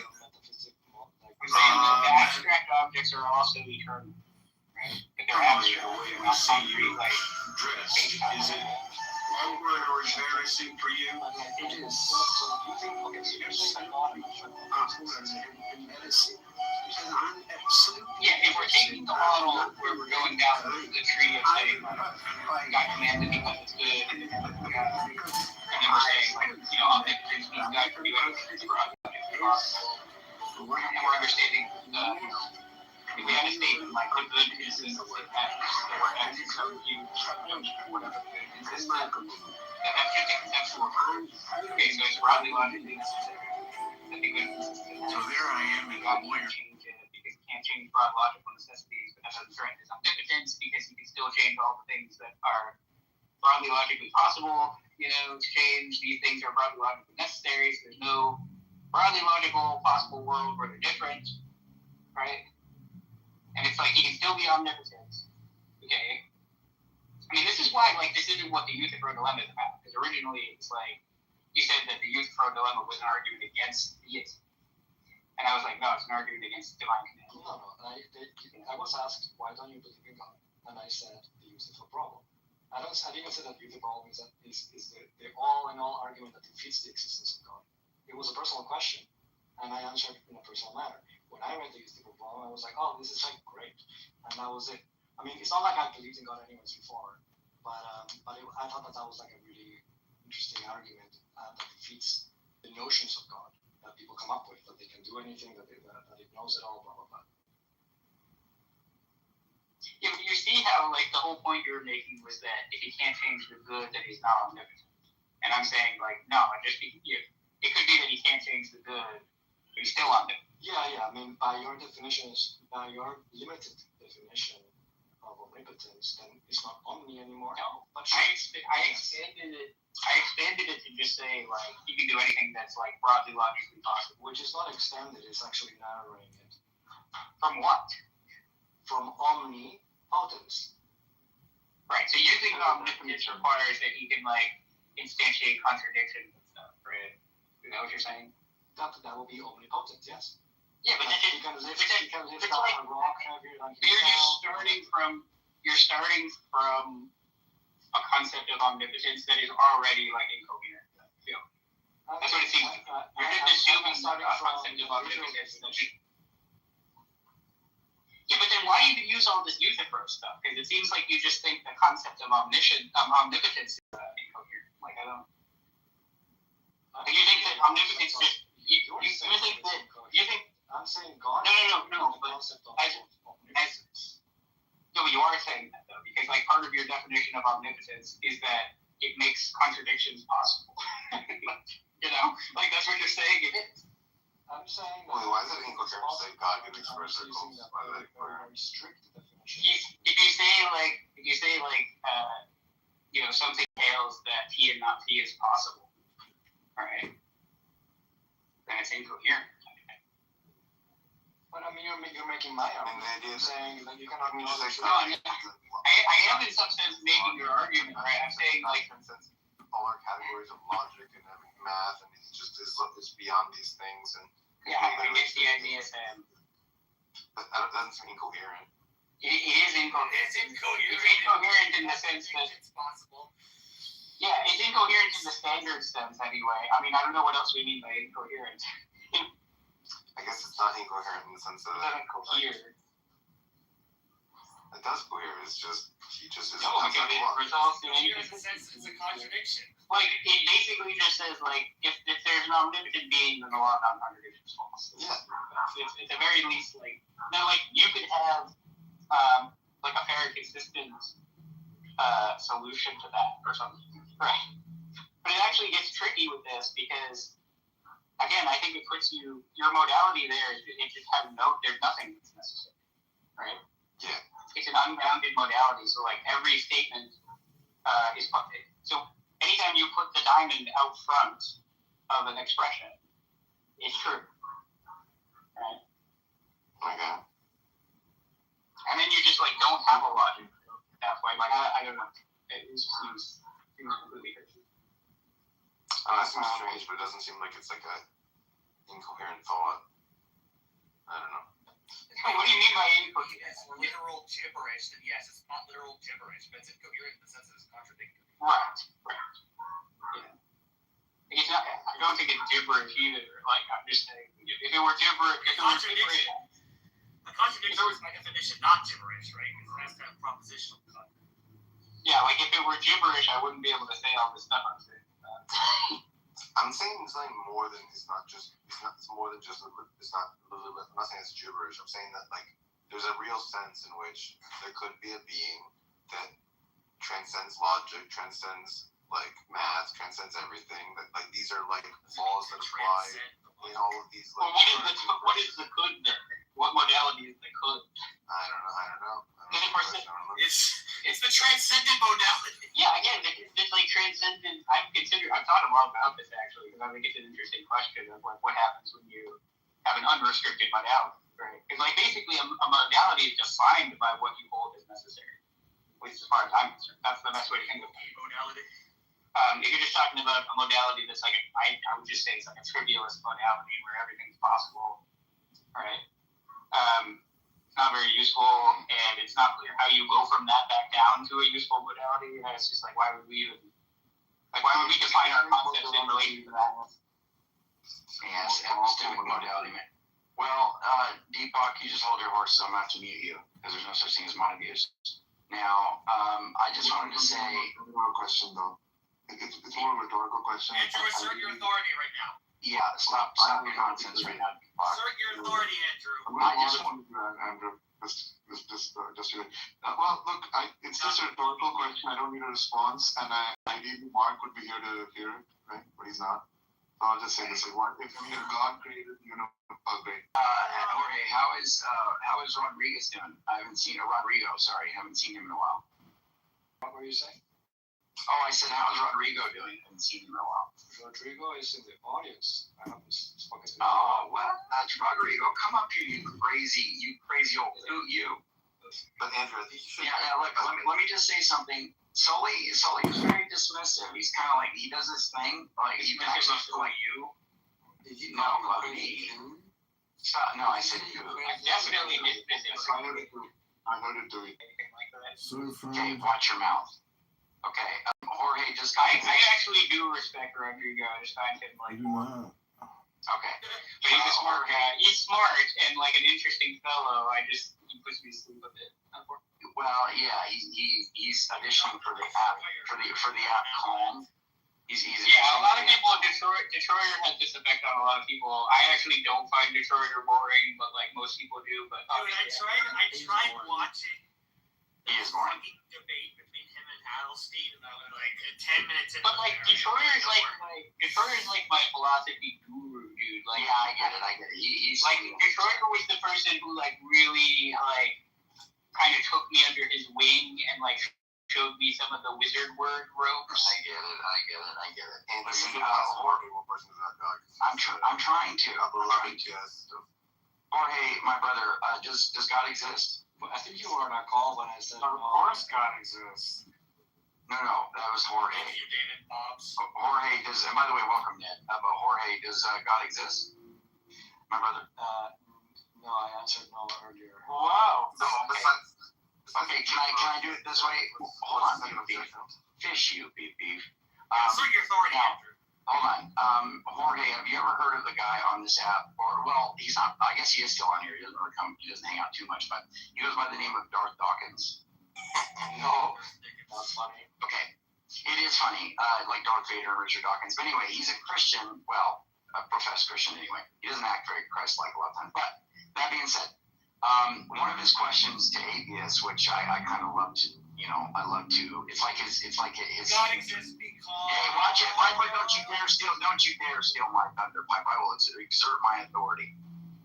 Assert it. Okay. Shut up, Deepak. Andrew, assert your authority over Deepak right now. Be quiet. So hold on. But Jorge, Darth Dawkins says this to the atheists, and it's a signature question. He says, God does not exist because. And that's the question I have for you. Okay. My reasons one is more or less the opposite. I mean, like, what are the reasons that I should believe in something that I don't see? Oh, the old bird shifteroo. Answer a question with a question. Yeah, well, hold on. Let me respond to it, David. Well, yeah, you are right, David. So I won't move you down for that. But please keep your submissions, interjections minimal right now. So, Jorge, I do want to say that I don't find that response to be very satisfying. Because the thing is, it's like saying, well, look, I don't have any reason to think that it does exist, so therefore it doesn't exist. And I don't know if that's right? That's not right. Right? Well, it's the idea that I should believe in something told that it exists. Oh, no. So, but you're saying now, why should I evaluate as a grown-up whether God exists or not? And I did believe. I did a lot of hallucinogenics, and I asked the question. I literally asked. It didn't answer the answer. Right? What do I do? Pray to you, etc., etc. And the answer, like all my friends that was journeying with psychedelics were. What was the psychedelic? Oh, shut the fuck up. I just want to know what type of psychedelic. Yeah, it was ayahuasca location. Oh, okay. And so these people, they were like, oh no, like obvious one, and I would go like to the session.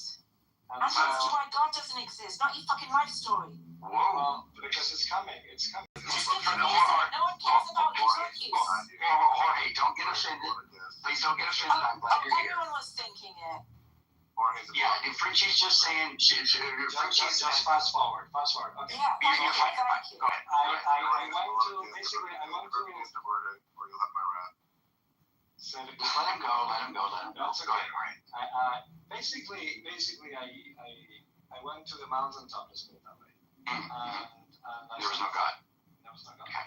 And then all my friends, when I woke up, when I went from the trip, my first word was, because I was shocked to see the people, was Jesus. And they were like, you see? And they were like, you see? That's. And you're like, no.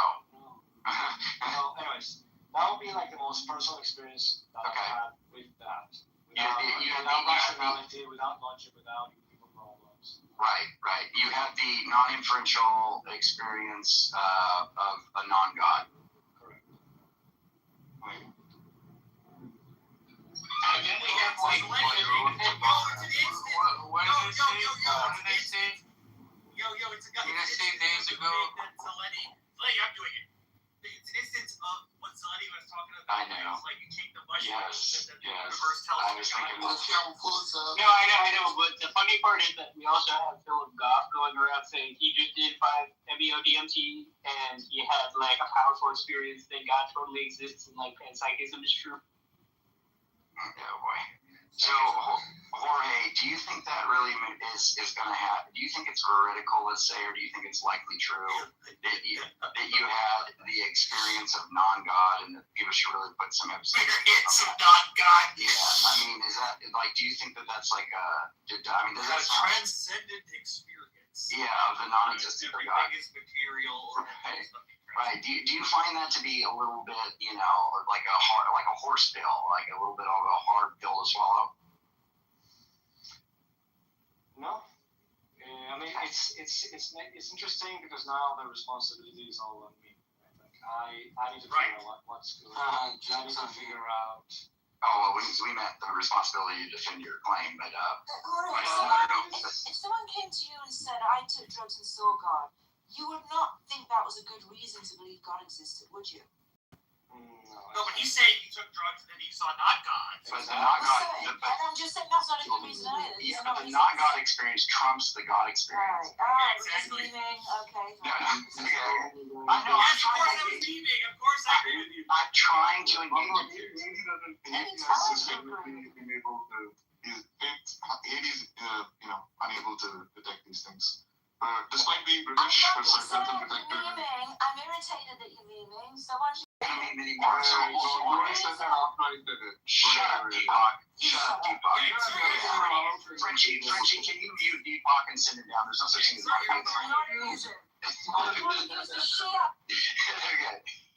Okay. Jorge, Here's the concern, then you. Yeah, exactly. So Jorge, look, so you come up. Right, by the way. You come up. Yeah, but Jorge, you come up. Is it you just because you did drugs? Well, yeah, but the thing is, I continue, like, that's not visiting you right now. But it's like issue. I don't like the dialectical norm. I don't like the dialectical norms that you're not abiding by right now. So the fact that you aren't. So I'm going to deal with you. I'm going to deal with you.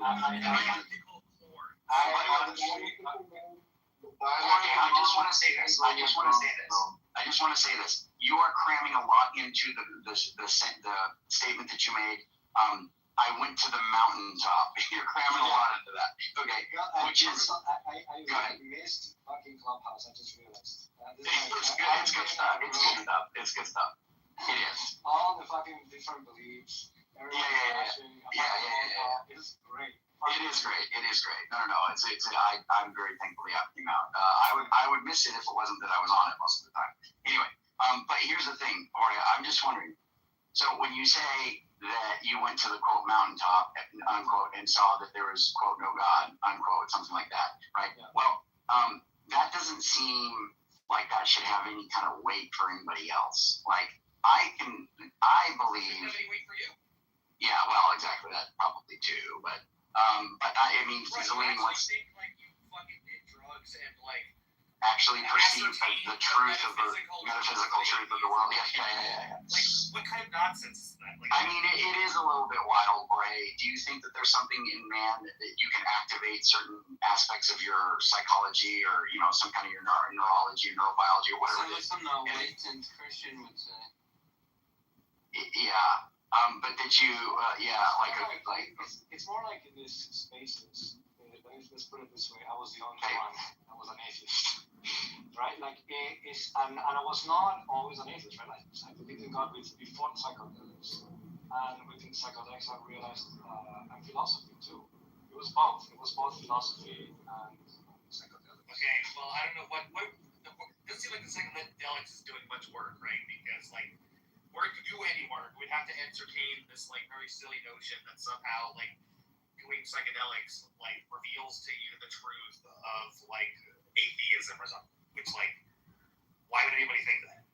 It's just bizarre. So maybe you should lean more on the philosophical reasons instead of the psychedelic reasons. I mean, it's a very intense experience, and most people say and experience and say and I should say also, like in the beginning of the journeys, I did believe that. I did think that it was like, wow. Okay. And I was one. Became one and so on. But then I started to realize that those were just hallucinations, and that I wasn't really. It was just me talking, or whatever, or like my subconscious, some sort of. I was able to explain it and the visions and everything I saw with evolution. Okay. Do you think there's something? Why would you think that since you didn't experience God, that therefore there is no God? Do you think that God should have revealed Himself while you were on these, drugs, ayahuasca, or whatever it is? No, it's more like I asked the question. So I asked. Well, first of all, it's not only like, are you there? Hello. Right? It's more like, what do I do? Like, it's more like, if it's true, then all I have to do is, right? So I asked the question. Any time, so why is it any different?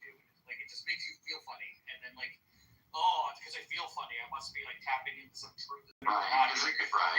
You're just all that's happening is some chemicals in your brain are going burr. It's not telling you anything profound. Right, because you could have all these latent like beliefs or not necessarily beliefs, but like ideas that have been floating around your head, and some of those could become very real to you while you're on hallucinogens. I haven't been on hallucinogens. I know.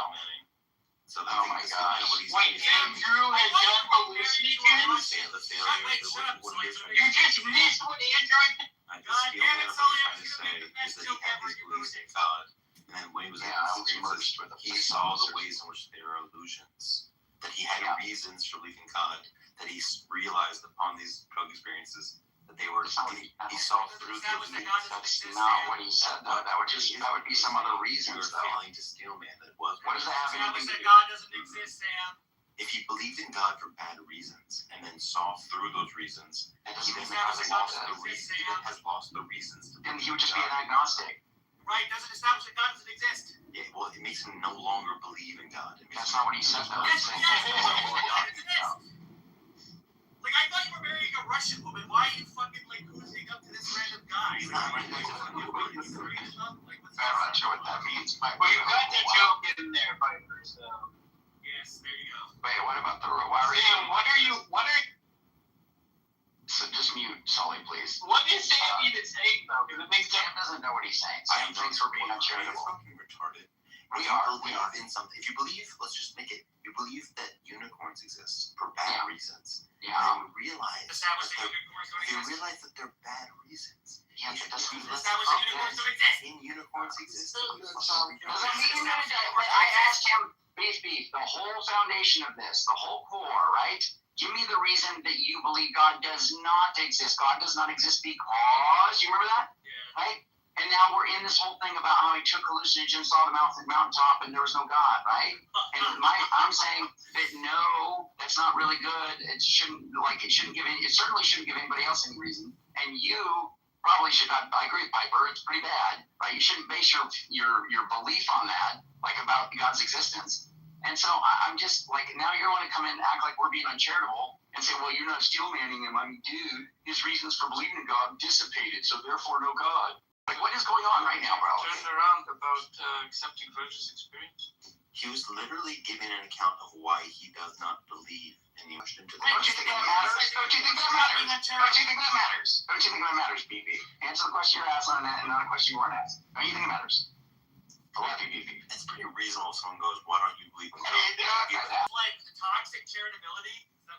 Yeah, because you don't want him to think it's adjacent. It's not even a different question entirely. And what's meaningful for the dialectic, right? Is that he doesn't just say, oh, he can do the agnostic thing. That's fine, but that's not real. I understand, right? I want to see where he's at here, right? I want to see if there's a little smoke. What's going on? Yeah, Sam, stop trolling Andrew. You know that I'm not trolling. So yes, you fucking are. He gave it. So he gave you the unicorn thing. You guys debated that for a while. Then he was asked, "Why don't you believe in God?" And then instead of, he gave you a personal explanation rather than a philosophical argument. Now you go, okay, I don't want that. Now we can continue the conversation and say, okay, Jorge, what's a philosophical argument other than the youth forum one mentioned for why you don't believe in God? And we can just continue. No, I can ask rather this. than freaking out. I hear what you're beeping. I'm not freaking out. I'm not freaking out. It's more like this. How does your experience show you that there is no God? Yeah, the point was that his argument with dumb. Yeah, how do you experience no God? That's what I want to understand. Like Sam, the theist hypothesis doesn't predict that, like, if I take ayahuasca, that, like, Yahweh will talk to me. So how is that evidence that Yahweh not real? That, I did ayahuasca and he wouldn't talk to me. I think a lot of what we do Sam, let me help you. He is in fact like a conduit to the divine. So it's not like you can't just a priori. I mean, it is a possible hypothesis. No, but that's not how I agree. I said converse him. Let me converse him a little bit. No, but I said that. Sam, I said this. It could be a conduit. You can just ignore that for a second and just say he was just telling you that he saw through the illusions. Well, we appreciate that, but that's not what I asked it. It's not working. All right. Yeah, go ahead and simple it. I'll simple it. Okay, so the thing is like there's an expectation generated, right, based on all these experiences that he's supposedly going to have one, right? And he goes up there and he doesn't have one, right? So it disconfirmed the hypothesis that if he were to deal with this, that he would have this experience, right? Evidence. Which is not what we asked him about. But I mean, the point is that just there's no reason that expectation, if there is any, is an exceptionally weak one. It's like saying, "Oh, I believe in God," and then I generated some reason. I predicted that, like, if God exists, then I raise my hand, like God will show me. Yes. So if God exists, He will speak to me. He will speak. Exist that I would expect them to live in my fucking Yes. There are no No. If God exists, He will speak to me while I'm on the toilet and only while I'm on the toilet. And if He doesn't, God does not exist. Squeeze it out and dug it. Oh my God. But it wasn't that far. This isn't his only example. Okay, all right, let's give Jorge another chance. Do you guys really think that leprechaun hand raising thing is equivalent to you took psychedelics and you had some expectation that you would have some content? I mean, a little bit, yes. Yeah, but then you had a misunderstanding. Because Dan, the point is that I'm gonna mute you. Calm down, Andrew. Look, okay, so like the theistic hypothesis isn't the thing generating the expectation that like if I take ayahuasca and ask God to talk to me, you know, I should expect a response. We understand that. This is like but like if you that's not what he was saying. I think he just took it as though like you were asking him like why doesn't he believe? That was not what we were Okay, asking him. well he misunderstood. Can somebody sing the? That's why you were criticizing him. Yeah. Yes, I am. Somebody play a song. We'll get this replay back. I'm pretty sure if we look back, damn sure somebody asked him why didn't he? No. yeah, great, that's right. Oh my God, change anything. Everybody be quiet. Look, Andrew specifically did the God because. But then there was another point. I think Converse is right about that. Why does that even change the fucking? Why does that change anything? It's still not a good reason. Well, maybe, but then the critique is just that like he was like he was irrational, right? It's not that this is not a. It's not that he's not just. Oh my God! Remember, it started off with the very long version of the story that he really wanted to cut short, right? So he's like, all right, I'll just cut. Can somebody mute Sully? He's cutting out. Okay. Cutting off. Why do we need to mute? Okay. Well, just mute him anyway. Just yeah. And suddenly I'm about to mute you, even though your mic is already muted. Oh shoot! So true, man. Why didn't he like that was his like experience? Ask for that? I think Andrew did though actually. Okay, look. If that happened to Deepak and Converse, I understand what you're saying. You're saying like he's saying the reason he doesn't believe. This is like the final. But that's not the same. He's saying I don't believe because I had this action and it wasn't met, therefore I don't believe. And I thought, okay, fine. And his expectation we're critiquing that, and that's what Deepak's saying. Maybe we can do that. Yeah. I get what you're saying. I do think it is pretty stupid to be like, if God exists, then that must be I must be able to contact him by doing. Just critique that, but what they're trying to say, what these little simps are trying to say. Since race, the way you were telling the story, it sounded like a factor, and you wouldn't disagree either, right? You just saying this is how I came, and then later, like I learned something. No. I mean, all of the critiques are absolutely valid. I was dying laughing. Sex also.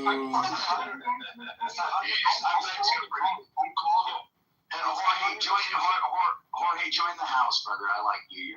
There's a banner right above that says "Join God Talk." We haven't made a room in there in a while, but I hope you do come and hang out more. I like your attitude. So that being said, yeah.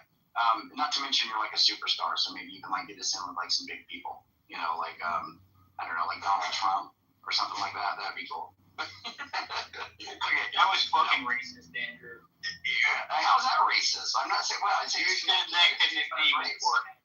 Okay, but also, so that the two charges are true. That my reason to not believe is nonsensical. It's like it's just nonsensical. So that and the reason that I asked you the question right after I took a shit, I just like knew this was and so I was stoned, and I went into a spiritual fucking monologue. I love the honesty, bro. I love the honesty. So look, man, some of us can take a hit and not do that. Yeah, no, but I'm not sorry, bro. Converse wants to defend you because he's simping hard right now. Go ahead, Converse. Hey, you're I just looked at your profile. You're a Timothy Williamson fan. You made a movie with him. That's a good man. Wait, Timothy Williamson, like from Knowledge and Its Limits.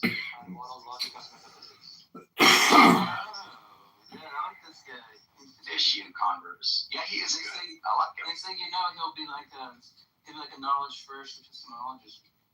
I like it. Look at this. Jorge, I can tell Jorge knew at least some of this stuff when we were having that earlier conversation. Knowledge first, epistemology. That's why he believes God doesn't exist. I like this guy. No. Knowledge just means you know something only if it's true. Oh, is that the KK principle?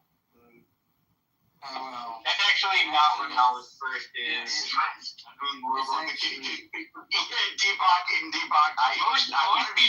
Most people agree that you can only know things that are true. No. I didn't say that. It's very specific.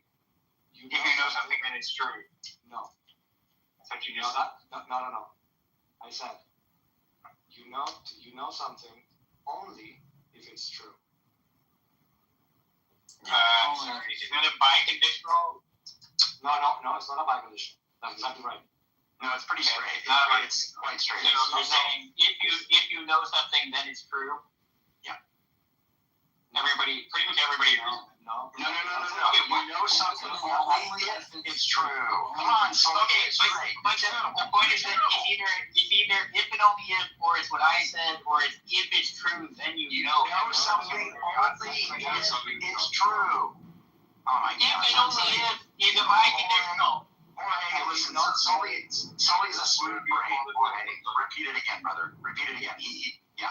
I know what a biconditional is, Sully. I did not use a biconditional on purpose because it's not a biconditional. What is it? What is the form of the thing you're saying? Because I don't even understand. It's an arrow. What is the formula like if I write the arrow? A material conditional? It's just it's a conditional that goes backwards. Actually, you know what? As a matter of fact, good point. I asked this to Williamson because I didn't. It's interesting, this fucking book that I did the movie about. Like I thought I understood it, and I kept learning about it. Especially, and this was one of the lessons that I got. That the biconditional goes both ways, and the other one goes one way. And this one does not have a fucking name. This which way does this one go? Backwards. One to what? No, but from the arrow is pointing from one thing to the other thing, so it doesn't matter if it's backwards. Hold on. From truth to knowledge. So if something is true, then you know it? That's crazy. No, that's not what I said.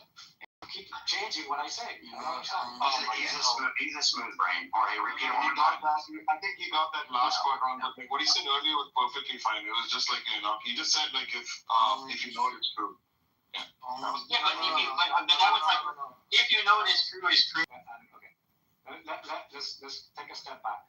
Okay. I know it is. So how much in grants is Chicago and spent the taxpayers dollars? Yeah, the problem is like how many bricks does it take to call it a wall, and how many pieces of sand is it to call the heap?